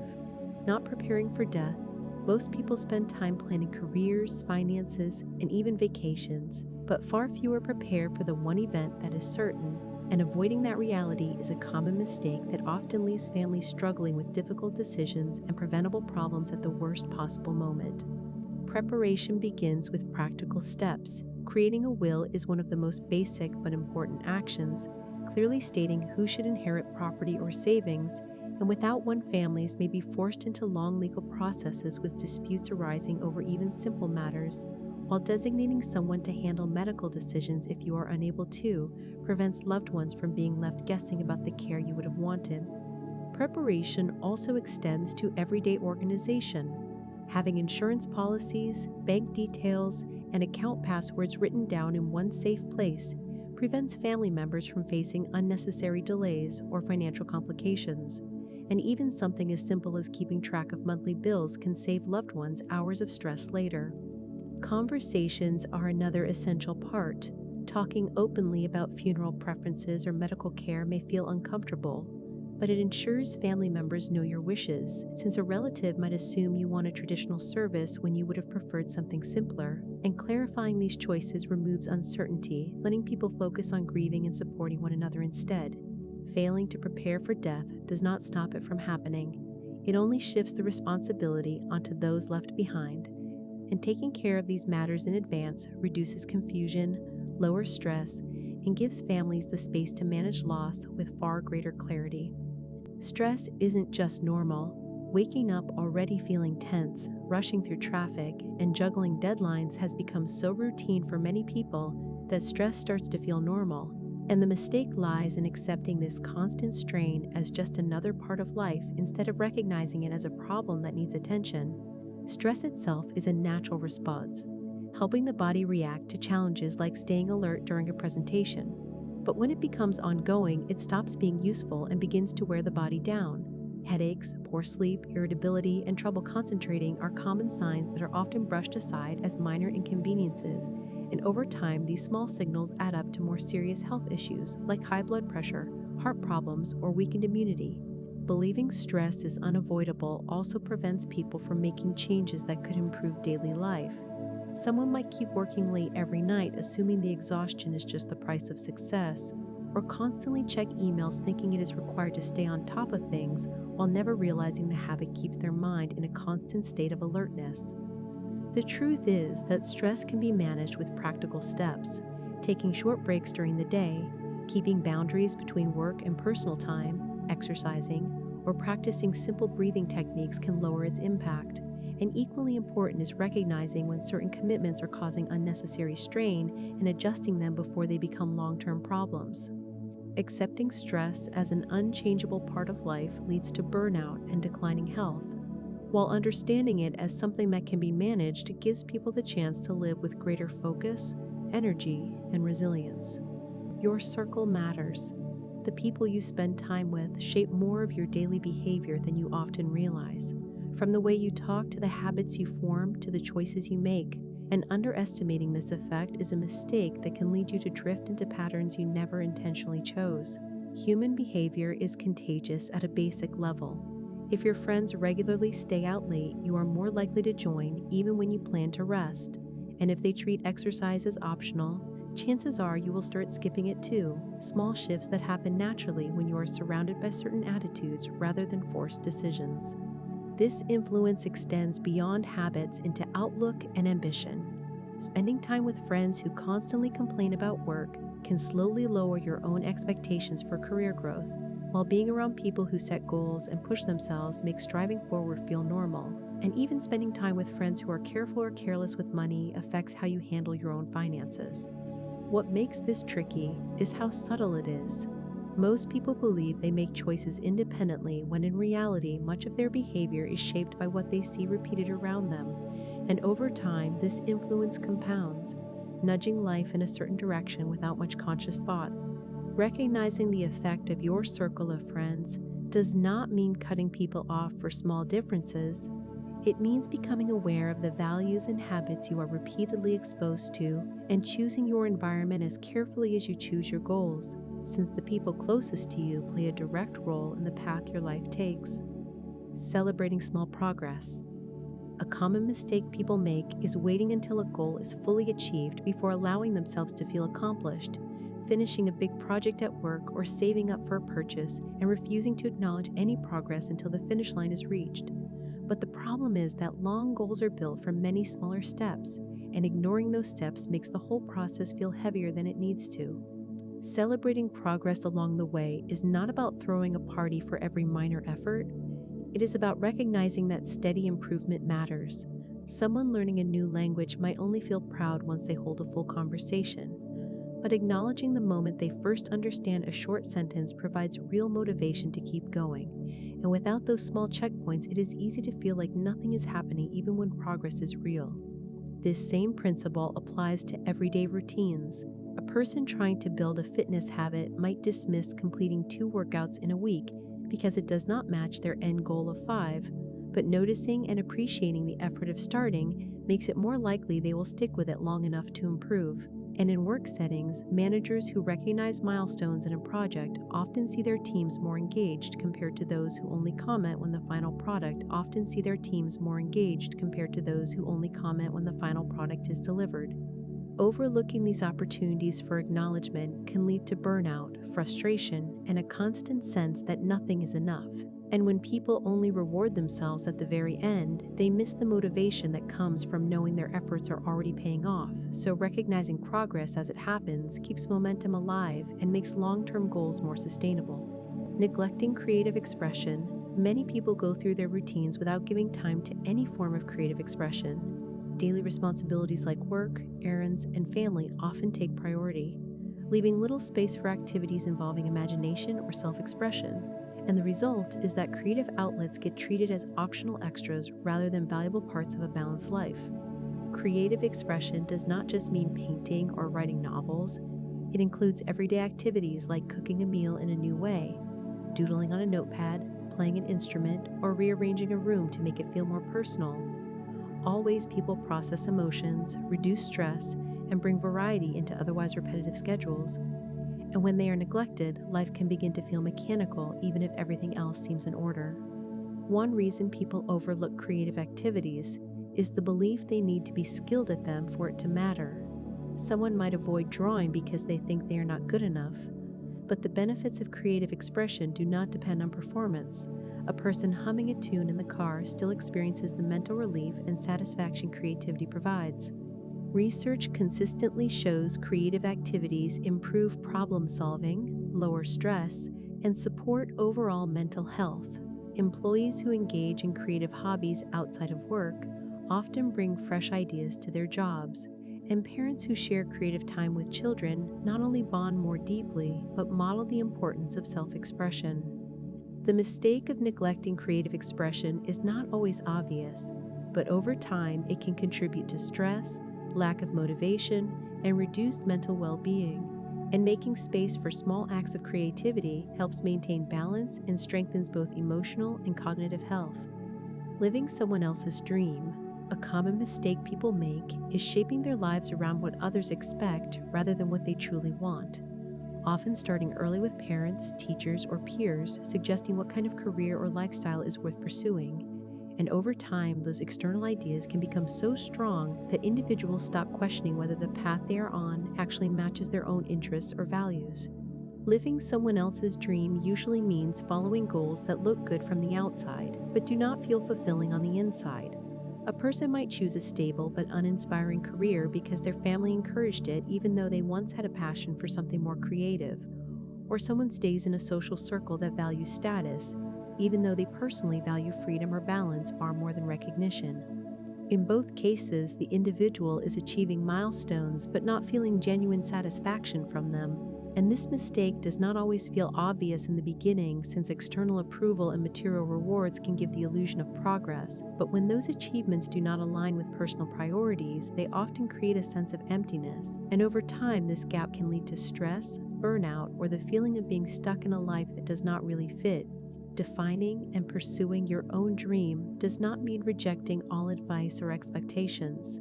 It means taking the time to reflect on what actually motivates you and what kind of life feels meaningful to you. The mistake of living by another person's definition of success can limit both fulfillment and growth, making it crucial to clarify and follow your own direction.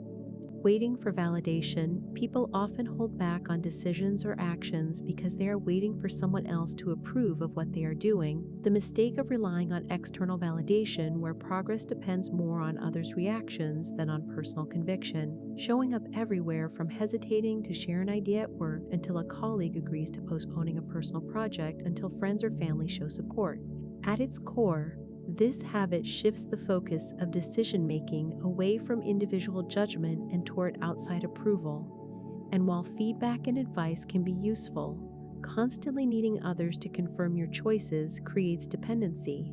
So instead of asking whether something is meaningful to you, the main question becomes whether others will like it. Over time, this mistake has a significant impact. Someone with a creative hobby might delay sharing their work because they worry about how it will be received, or someone might avoid a new career path while waiting for reassurance that it is the right move. And in both cases, opportunities for growth are missed simply because approval was never guaranteed. The problem is that external validation is inconsistent and often outside personal control. Opinions change, circumstances shift, and what is praised in one moment may be ignored in the next, and relying on that cycle makes progress slower and decisions more stressful. Building confidence in your own reasoning and values does not eliminate the need for feedback. It just places it in the right position, supportive rather than decisive. And using validation as a supplement rather than a requirement allows choices to be based on internal clarity first. The mistake of waiting for external validation delays growth and keeps progress dependent on factors that can never be fully controlled. Checking in on people. Daily routines often become so packed with work, errands, and personal responsibilities that it is easy to lose track of staying connected with the people who matter most. And forgetting to check in on friends or family is a common mistake that, while it might feel small in the moment, can gradually weaken important relationships. Checking in is simply the act of reaching out through a quick call or short message, and it does not require long conversations or grand gestures. What it signals is attentiveness, a reminder that someone is not forgotten even in the middle of a busy life. And when this step gets skipped repeatedly, others may begin to feel distant, undervalued, or unsure of where they stand. A sibling might quietly hope for a call that never comes. A friend going through stress may feel isolated when no one asks how they are doing. And even in strong relationships, long stretches of silence can slowly erode closeness, situations that are not usually the result of intentional neglect, but come from assuming there will always be more time to reconnect later. Over time, neglecting these small moments of contact can lead to bigger gaps. People move on, priorities shift, and relationships that once felt strong may no longer have the same sense of ease or trust, and repairing that distance later is often harder than maintaining steady communication in the first place. A simple message, or a few minutes spent asking how someone is doing, can be enough to maintain connection. Forgetting to check in on the people you care about is a mistake that slowly undermines relationships that rely on consistent attention to stay strong. Forgiveness isn't permission. In everyday life, forgiveness is often seen as a healthy way to move on from conflict, but a common mistake happens when forgiveness gets treated as permission for someone to continue harmful behavior, when in reality forgiving someone does not erase responsibility or make their actions acceptable. Forgiveness, at its simplest, is about letting go of the anger that comes from being wronged, helping the person who forgives feel lighter and less burdened. But if it gets misunderstood as excusing bad behavior, it can create patterns where the same mistakes or mistreatment repeat without consequence, allowing the issue to continue unchecked instead of being resolved. Think about a workplace where a colleague constantly takes credit for another person's ideas and each time receives forgiveness without accountability. The behavior is likely to persist, or a personal relationship where one person repeatedly ignores agreed boundaries. If forgiveness is given but nothing changes, the boundary is effectively dismissed, and in both cases the problem does not disappear, it deepens. The key distinction is that forgiveness deals with emotions, while accountability deals with actions.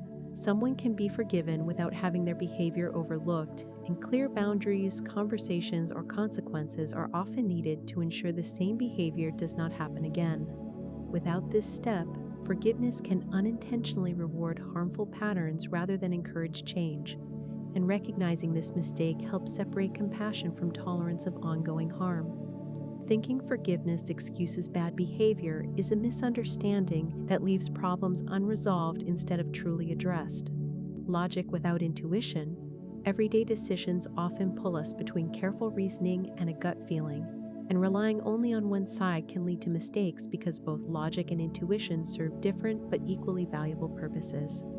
Logic is the process of weighing evidence and analyzing outcomes step by step, working well for structured decisions like planning a budget or comparing phone plans, while intuition is the sense that comes from past experience and subtle patterns the mind picks up without conscious effort, useful in situations where there is not enough time or data to fully analyze, like quickly sensing a friend is upset even though they have not said anything.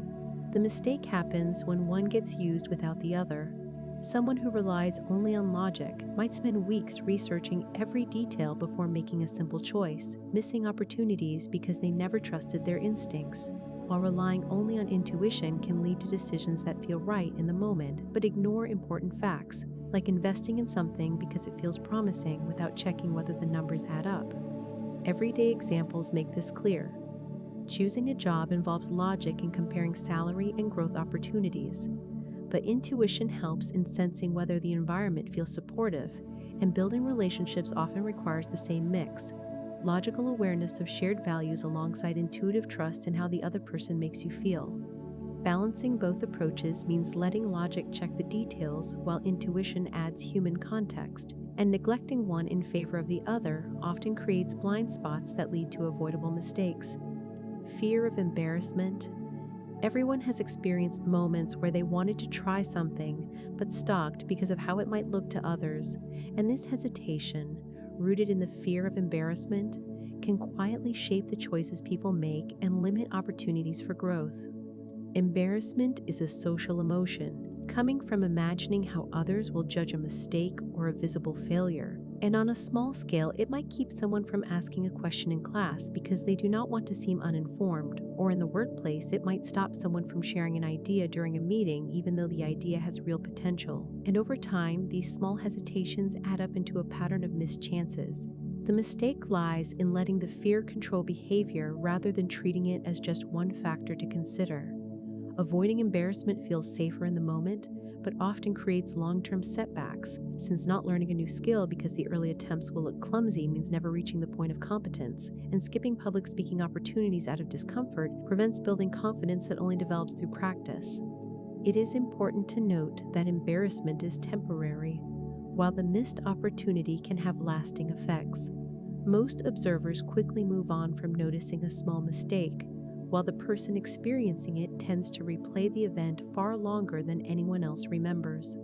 Checking the influence of embarrassment means asking whether avoiding momentary discomfort is worth giving up the potential benefit, and in most cases, the long-term reward outweighs the short-term unease. Understanding that balance prevents the mistake of letting fear of embarrassment decide what is possible. Temporary versus lasting. Buying something new, achieving a quick win, or enjoying a fun evening out often creates a rush of happiness, and the mistake happens when these short bursts of pleasure get mistaken for the kind of meaning that sustains someone over time. Temporary happiness usually comes from external rewards, feeling good in the moment but fading quickly. An expensive gadget is exciting at first, but within weeks blends into daily life, and scrolling through social media provides quick entertainment but rarely leaves a lasting sense of value. Moments that are enjoyable yet never provide the deeper sense of purpose people hope for. Lasting meaning, on the other hand, is built from long-term commitments and values, coming from investing in relationships, pursuing skills, or contributing to something larger than yourself. Things that may not always bring immediate joy and often require effort, patience, and even discomfort. Raising a child involves stress and hard work, but provides a profound sense of meaning, and building a career or maintaining close friendships takes time and energy, but the rewards extend far beyond a single moment of happiness.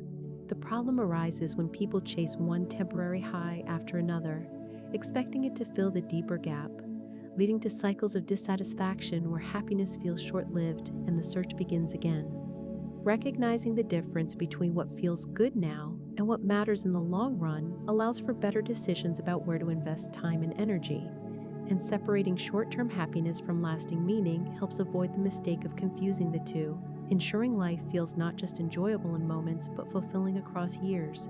Everything is temporary. A favorite restaurant closing, a job changing, or a friendship drifting apart are everyday reminders that nothing stays the same forever. And the mistake happens when people live as if the circumstances they know will always remain exactly as they are. Forgetting that everything is temporary can lead to taking things for granted, assuming the people in your life will always be there, or that today's opportunities will still be waiting tomorrow, a mindset that causes delays in important choices. Someone might postpone visiting family, assuming there will always be another chance, only to realize later that the moment has passed. Even positive experiences lose their impact when permanence is assumed. A stable job or comfortable routine can feel secure, but markets shift and companies change, and ignoring the temporary nature of stability makes transitions harder when they inevitably arrive. At the same time, remembering impermanence is not only about loss, it can help put challenges into perspective, since stressful days at work or difficult phases in relationships rarely last forever, and recognizing that these periods will eventually pass makes them easier to manage without feeling overwhelmed. Life itself is the ultimate example of impermanence. Each person's time is limited, yet the tendency is to act as though it stretches endlessly, and forgetting this can lead to missed chances to prioritize what actually matters, whether that is spending time with loved ones or pursuing meaningful work.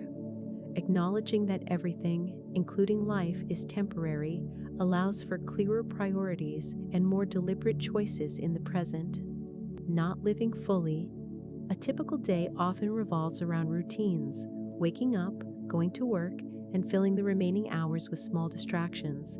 A pattern that feels safe and familiar, but over time can create the illusion that life is simply something to manage rather than something to actively experience. The mistake comes when people realize too late that the real loss is not the challenges they faced, but the opportunities they never allowed themselves to pursue, since living fully means engaging with more than the minimum required to get by, taking chances, building meaningful connections, and making time for experiences that go beyond basic comfort. When people delay travel, hesitate to try something new, or avoid expressing their true feelings, they often do so out of convenience or the belief that there will always be more time later. Someone might keep putting off a trip they have always wanted to take, thinking they can get to it eventually, and years pass until the chance is no longer there. This mistake shows itself most clearly when looking back, since people often regret not the things they tried and failed at, but the things they never attempted. Missing out on meaningful relationships or prioritizing routine over adventure creates a deep sense of loss later in life. The core issue is not about constantly seeking excitement, but about making conscious choices that reflect personal values instead of defaulting to what is easiest. Realizing too late that the biggest mistake is not living fully means avoiding this by recognizing the pattern early and choosing to fully engage with the time you actually have. Children as extensions. Parents often make daily choices for their children: what they wear, what they eat, what activities they join, and in the early years this is necessary. But the mistake begins when this control extends far beyond childhood and starts treating the child less as a person and more as a reflection of the parent's own identity. When children are seen as extensions of their parents, their achievements and failures become tied to the parent's own sense of pride or disappointment. So a parent might push a child into a certain career path or discourage interests they do not understand. A parent who always wanted to be a doctor pressuring their child into medical school even if the child is passionate about art. The intention usually comes from love and a desire for security, but the effect is that the child's individuality gets overlooked, and children in these situations may learn to hide their true preferences or doubt their own instincts because approval feels conditional, leading to frustration or a loss of motivation once they realize they are living someone else's version of success. Everyday signs of this mistake can be as simple as dismissing a child's choice of clothing or expecting them to act as an adult replica of the parent. And the healthier approach recognizes that children are separate people with their own strengths and aspirations. Parents can guide, support, and protect, but they cannot rightfully shape another person's identity to match their own. Treating children as individuals allows them to grow with confidence and independence while avoiding one of the most common but preventable mistakes in raising the next generation. Resentment shapes personality. It is common to carry small frustrations from everyday life, being overlooked at work or remembering an unfair comment from years ago. And the mistake comes when these frustrations never get addressed and instead settle into long-term resentment that slowly alters how a person thinks, feels, and behaves. Resentment builds quietly. Starting as irritation or disappointment, someone avoids speaking up during a conflict to keep the peace, or holds back honest feelings because they do not want to upset others. And over time, these unresolved moments stack up until the person begins to feel their needs do not matter, shaping their responses in ways they may not even notice, becoming more withdrawn, more critical, or quicker to assume the worst about others. An employee who repeatedly feels overlooked for promotions may begin to disengage from work entirely. A partner who feels unappreciated at home may stop showing the same level of care, and even friendships can erode if one side feels they are always giving more than they receive. And in each case, the resentment does not just affect how the person views the situation, it reshapes how they view themselves and others, influencing their overall personality. The problem with allowing resentment to guide behavior is that it becomes self-reinforcing. Small slights feel larger, trust weakens, and opportunities for genuine connection get lost. So what begins as a reaction to specific events eventually turns into a habitual outlook. Addressing resentment early through honest conversations or setting boundaries helps prevent it from becoming a long-term trait, and recognizing it as a hidden force shaping personality is key to avoiding one of the most subtle but damaging mistakes in life. Unclear communication costs. Clear communication affects nearly every part of daily life, from workplace meetings to conversations at home, and when people fail to learn how to express themselves in a straightforward way, misunderstandings multiply and unnecessary conflicts appear where a short, clear explanation would have solved everything. The importance of clear communication begins with making sure your message matches your intent. If someone asks for help on a project and you respond vaguely, they may not know what you actually agreed to. And if a friend shares a concern and your reply is unclear, they may feel dismissed even if that was never your intention. And over time, unclear exchanges build patterns where trust and cooperation weaken. At work, the effects are especially visible. An unclear email can send an entire team in the wrong direction, and instructions that are too broad leave others guessing and wasting time and effort, while at home saying you will handle it later without specifics can lead to disappointment when expectations differ. Small inconveniences that change how reliable people believe you actually are. Learning to communicate clearly does not mean speaking more.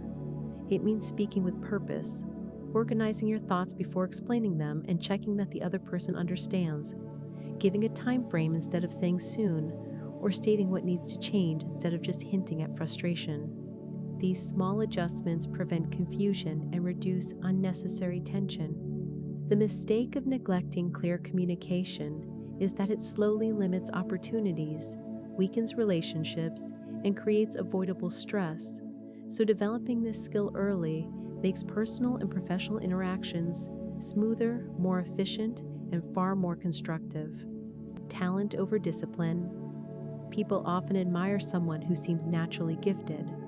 The student who grasps math instantly, or the coworker who can present confidently without much preparation. But one of the most common mistakes is assuming that talent alone guarantees success, while persistence and discipline take a back seat. Talent may provide an initial advantage, but without consistent effort, it rarely leads to lasting achievement. In sports, a young player might have natural speed, but the athletes who reach professional levels are the ones who train daily and stick to disciplined practice even when motivation fades, and the same is true in academics or careers. A person who seems naturally skilled at writing will not progress far if they avoid the hard work of refining their skills and learning from feedback. Discipline creates progress through repetition. Waking up early to study or staying consistent with small tasks each day builds competence in ways talent alone cannot. And persistence adds the ability to keep going when setbacks happen, since someone with talent may give up quickly when challenged, while someone with persistence continues until they improve. And over time, the persistent individual usually surpasses the naturally talented person who relied only on their early advantage person who relied only on their early talented person who relied only on their early advantage. You can see this in workplaces too. Employees who show up consistently and follow through on commitments tend to move ahead even if they started with fewer natural strengths. Their reliability and work ethic earning trust, while talent without discipline can easily appear unreliable. Believing talent matters more than persistence and discipline causes people to stop trying when they do not feel naturally gifted, when in reality it is the steady combination of persistence and disciplined effort that builds long-term success. Ignoring mental health. It is easy to notice when your body feels off, like a persistent cough or a sore muscle, but the same attention is not always given to the mind, and ignoring mental health for too long is a mistake that quietly builds over time, often surfacing only once daily life starts to feel harder than it should. Mental health includes how you handle stress, interact with others, and make decisions, and when neglected, small issues can gradually turn into much larger problems. Someone under constant pressure at work might brush off their exhaustion as normal, convincing themselves rest can wait, and over weeks or months that stress can shift into anxiety, irritability, or burnout, affecting productivity, relationships, and even physical health. A common reason people ignore mental health is that the signs do not always look serious at first. Difficulty sleeping or losing interest in activities might be dismissed as temporary phases, yet these are often early signals that the mind needs care. And just as untreated physical injuries can worsen, unaddressed mental strain tends to compound over time. Support can take many forms: setting aside regular time to rest, talking with friends or family, practicing stress management, or seeking professional help when needed. Steps that are not about weakness but about maintaining balance, the same way exercise maintains physical health. Workplaces, families, and communities increasingly recognize that well-being depends on mental health just as much as physical health. Yet individuals often wait until they are overwhelmed before addressing it, which is exactly why acknowledging and addressing it early is one of the most important choices a person can make. Relying on memory alone, forgetting a bill deadline, misplacing important documents, or overlooking a small but necessary task can happen to anyone, and it usually comes from relying too heavily on memory, since the human brain is not designed to track dozens of daily obligations with perfect accuracy. Yet many people treat memory as their only system, leading to missed opportunities and the constant feeling of being behind. Relying solely on memory means depending on recall in the moment, which is easily disrupted by distraction or fatigue. Someone might remember to buy groceries on the way home, but forget once a phone call interrupts their routine, and what feels like a small oversight quickly turns into wasted time and extra frustration. Building reliable systems solves this by shifting responsibility from memory to external tools and habits. Systems as simple as calendar reminders for recurring payments, a checklist for packing before travel, or a clearly labeled place for important files. Structures that do not just prevent mistakes, but free up mental energy for more important decisions. Consider a student who keeps every deadline in their head compared to one who uses a planner. The first constantly anxious about forgetting something, while the second can focus on doing the work rather than tracking when it is due. And professionals who document processes and create clear schedules reduce the risk of errors and make busy days easier to handle.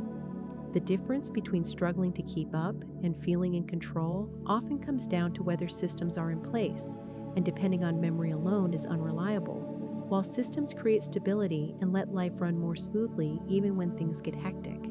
Environment shapes habits.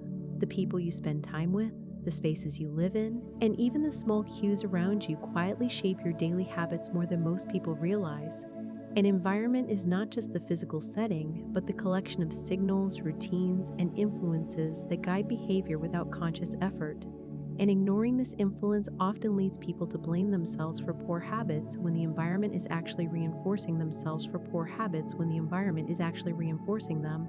A kitchen counter stacked with snacks makes it far more likely someone will eat mindlessly, while a counter with fruit and water invites healthier choices without requiring extra willpower.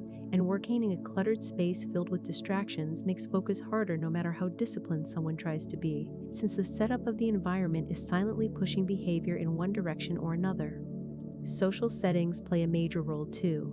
Spending time with friends who prioritize fitness makes exercise feel normal, while being in a group where unhealthy habits are common makes change much harder.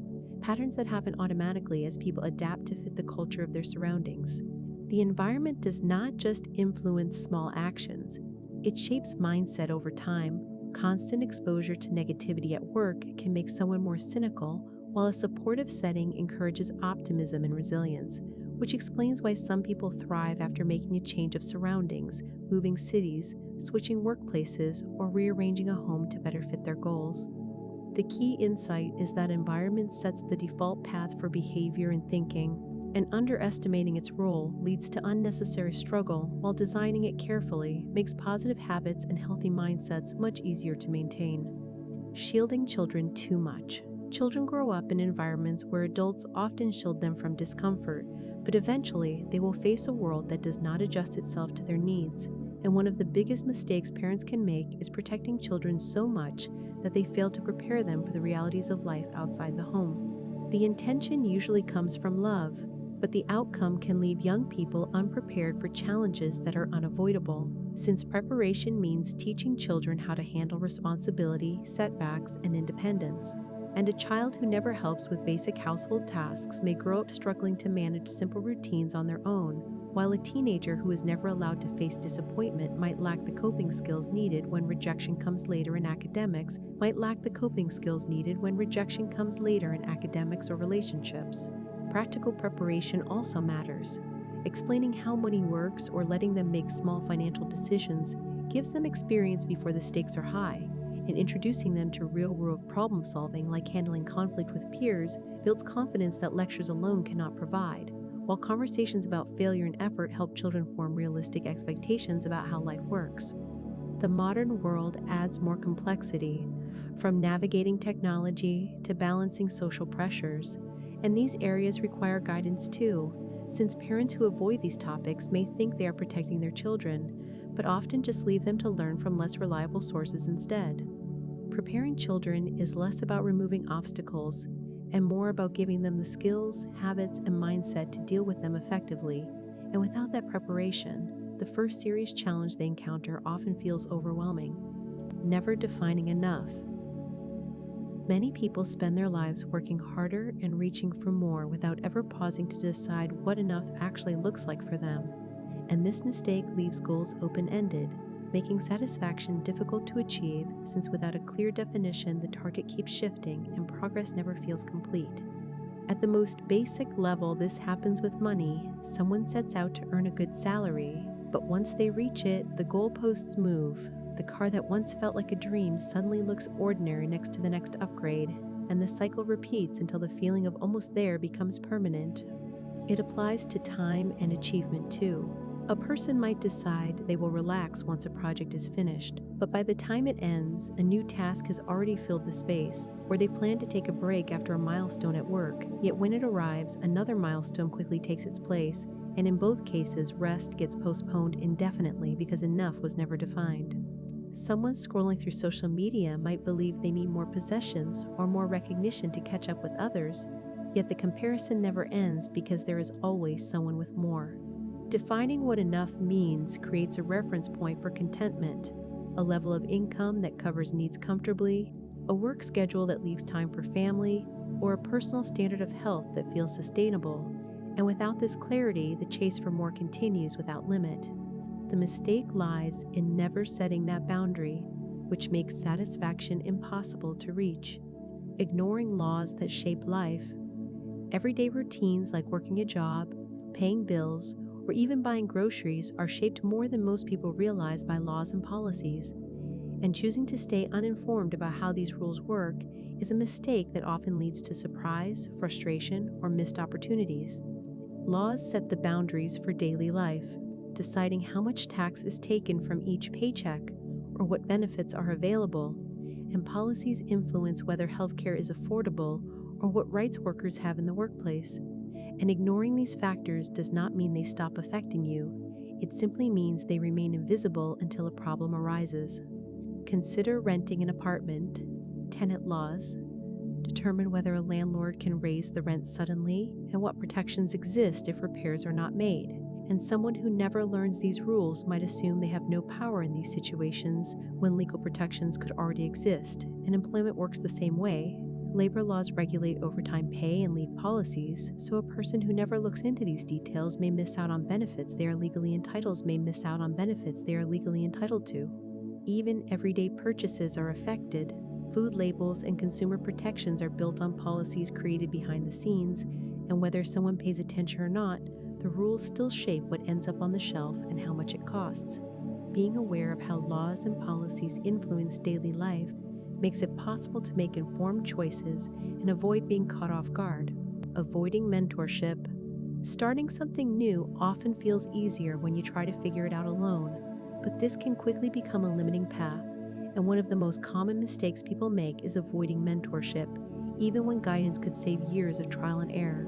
Since a mentor is simply someone with more experience who has already faced the problems you are likely to encounter and knows what works and what does not. By refusing to seek mentorship, people end up repeating the same mistakes that others have already solved. Someone starting a small business might struggle for months with basic decisions like pricing, when an experienced shop owner could have offered clear advice in a single conversation. Mentorship is not limited to careers either. It applies to personal development, health, and hobbies. An athlete training without a coach may overtrain or use poor technique, while one guided by someone more experienced learns safer and faster. And a student preparing for a competitive exam might waste time on ineffective study methods until a mentor introduces a proven approach. Many people avoid mentorship because they believe they should solve everything independently, or they assume asking for help is a sign of weakness. But in practice, seeking guidance shows efficiency and awareness. Since a mentor does not eliminate effort, they reduce unnecessary obstacles, letting you focus energy on meaningful progress rather than preventable mistakes. The impact of mentorship often comes down to perspective. Someone with years of experience can see patterns a beginner cannot, and avoiding this resource slows growth, while seeking it can accelerate both skills and confidence. Attention is limited. Every day you only have a certain amount of attention to give, yet most people act as if it is limitless. And attention is the mental energy you use to focus, decide, and process information. So once it is spent, your ability to think clearly declines, and forgetting this simple fact leads to wasted hours, poor decisions, and unnecessary stress. Consider how often attention gets pulled in different directions. Checking notifications while working, or half listening in a meeting while scrolling. Each switch draining focus and leaving less capacity for tasks that truly matter. So by evening, even simple choices like what to eat for dinner feel harder, not because the options are difficult, but because attention has already been used up throughout the day. This mistake shows up in bigger decisions too. People often commit to too many responsibilities, underestimating how much focus each one requires. A student signs up for extra courses, a professional accepts additional projects, and in each case, spreading attention too thin reduces the quality of effort everywhere, even when intentions are good. Protecting attention begins with recognizing it as finite. Just like budgeting money, you can budget focus, reserving attention for tasks that align with priorities, reducing constant interruptions, and being selective about what deserves mental effort. Small adjustments like silencing notifications or blocking time for focused work, making a noticeable difference. The reality is that attention cannot be stretched without cost. Treating it as unlimited leads to fatigue and reduced effectiveness, while managing it carefully ensures energy goes where it matters most, helping you get more from each day with less unnecessary strain. Expecting life to be fair, life does not always reward effort in equal measure. Yet many people grow up believing fairness is automatic, an assumption that makes ordinary setbacks feel unbearable because the expectation was that doing the right thing would always lead to the right result. In daily life, the gap between effort and outcome appears often. A student might prepare thoroughly for an exam only to face tricky questions that do not reflect their preparation.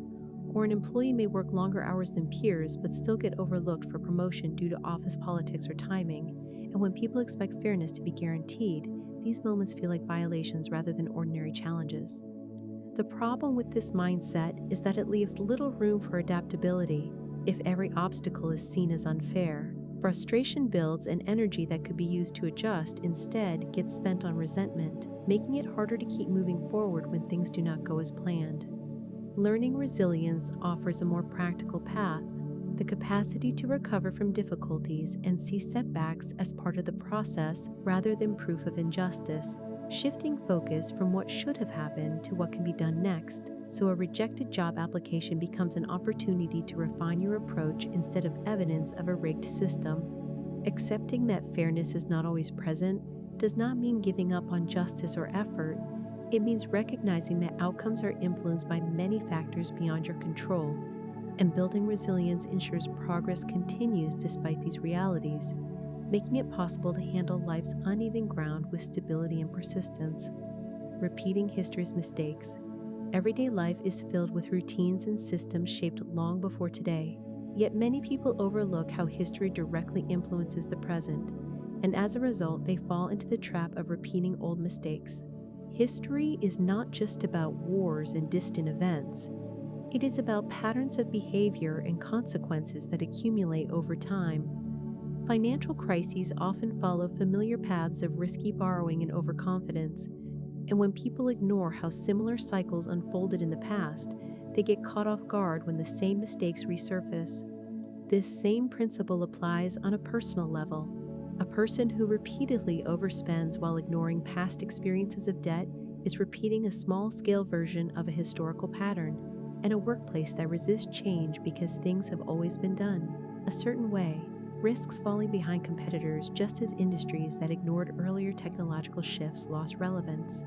Understanding history helps identify warning signs and adapt more effectively. Public health campaigns draw on past outbreaks to prevent mistakes in managing new ones, and even family traditions or personal choices carry lessons from what worked or failed before. The mistake lies in assuming the present is completely new and detached from what came before, and without acknowledging how earlier actions set the stage, individuals and societies are more likely to recycle failures instead of building on lessons. Recognizing how history shapes today provides a practical advantage, letting people connect past outcomes with current decisions and avoid falling into predictable traps that have already been experienced before. Kindness isn't weakness. In daily life, people often hesitate to show kindness because they fear it will be seen as weakness.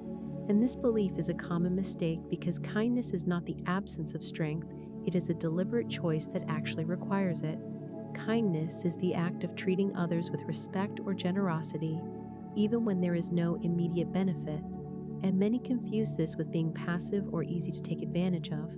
Someone who forgives a colleague's mistake at work may be viewed as soft when in reality they are showing restraint and prioritizing long-term cooperation over short-term frustration. Kindness also requires control over your own emotions. It is easier to respond with anger when insulted, but it takes more discipline to respond calmly, and a person who offers help to someone in need despite being busy themselves demonstrates strength in decision-making rather than weakness. On a broader level, leaders who use kindness as part of their approach often build stronger teams and healthier environments. A manager who listens and supports employees is not giving up authority, but reinforcing trust that leads to better results. And parents who show consistent kindness provide stability that helps children grow with confidence. The misconception arises because kindness does not always display itself loudly. Unlike aggression, it is subtle, and subtlety is often misread as a lack of power. But behind every act of kindness is a conscious decision and a level of self-control. Treating kindness as weakness overlooks the discipline and clarity it demands, and recognizing it as strength allows it to become a far more effective tool in daily life. Questioning old traditions. Many routines in daily life come from habits passed down through families, workplaces, or communities. And while some traditions add meaning and stability, the mistake arises when people continue following them without ever asking whether they still serve a useful purpose. Traditions often begin with practical reasons. A rule like everyone eating dinner at a specific hour may once have ensured togetherness. But over time, even as schedules change and family members are rarely free at the same time, The practice may continue simply because it has always been done this way, at which point the tradition causes stress instead of connection. The same pattern shows up in schools and workplaces. Certain teaching methods or office rules may once have solved real problems, but no longer fit present circumstances. Companies that require strict dress codes in environments clients never visit may be maintaining appearances at the expense of comfort and productivity. And cultural practices too can hold real value until they begin limiting progress or placing unnecessary burdens on people. Failing to evaluate traditions creates two major problems. It wastes time and energy on activities that no longer provide benefits, and it prevents better solutions from emerging in their place. While questioning traditions does not mean rejecting them outright, it means examining whether they meet today's needs and keeping them when they add real value. The real mistake is assuming that every long-standing practice must be preserved rather than asking whether it still improves life in the present. Living without principles, everyday choices, from how you spend your money to how you treat others, are easier when guided by clear personal principles, and the mistake comes when people move through life without ever deciding what those principles are, leaving decisions to be shaped entirely by circumstance or the opinions of others. Principles are simply the standards you choose to live by, and they do not need to be complicated. Someone might decide that honesty, reliability, and fairness are non-negotiable values, and once defined, these principles serve as a reference point when life presents difficult choices, while without them, decisions often become inconsistent, swayed by convenience or short-term gain. Consider a workplace situation. If you have never clarified where you stand on fairness, you might go along with an unfair policy simply to avoid conflict. But if fairness is a principle you have committed to, you are far more likely to speak up or look for a better solution. And the same applies in personal relationships, where without clear boundaries, it is easy to say yes to things that do not align with who you want to be, only to regret it later. Principles provide a structure that reduces this uncertainty. And living without defined principles creates long-term risks too, feeling directionless, easily influenced, or caught in patterns that conflict with what you actually value, while people who take the time to define their principles experience far more consistency in their decisions even when circumstances change. Defining principles is less about making life rigid and more about setting a foundation that makes choices clearer and behavior more aligned with what matters most. Information versus wisdom. Everyday life is filled with easy access to information. You can look up how to cook a recipe or manage your finances in seconds, but having access to endless information is not the same as having wisdom, and treating the two as equal is a mistake many people make. Information is simply facts or instructions telling you what something is or how it works, while wisdom is the ability to interpret that information and judge when and how to use it in real life. And without that distinction, people often assume knowing a fact is the same as knowing what to do with it. Consider someone learning about health online. They may read dozens of articles about diets and exercise, but if they lack the wisdom to evaluate which approach fits their lifestyle and long-term needs, the information alone will not help, and the same applies at work, where a person might gather statistics and reports, but without the judgment to prioritize what really matters. Decisions end up ineffective anyway. Wisdom often comes from experience, reflection, and applying knowledge in practical contexts, which is why advice from someone who has lived through a challenge often feels more useful than a quick internet search, since the internet gives you the tools, but only practice and careful thought turn those tools into reliable skills. The mistake of confusing information with wisdom leads to overconfidence and shallow understanding, and recognizing the difference allows you to use information as raw material while building wisdom through experience and thoughtful application, making learning meaningful and decisions far more effective.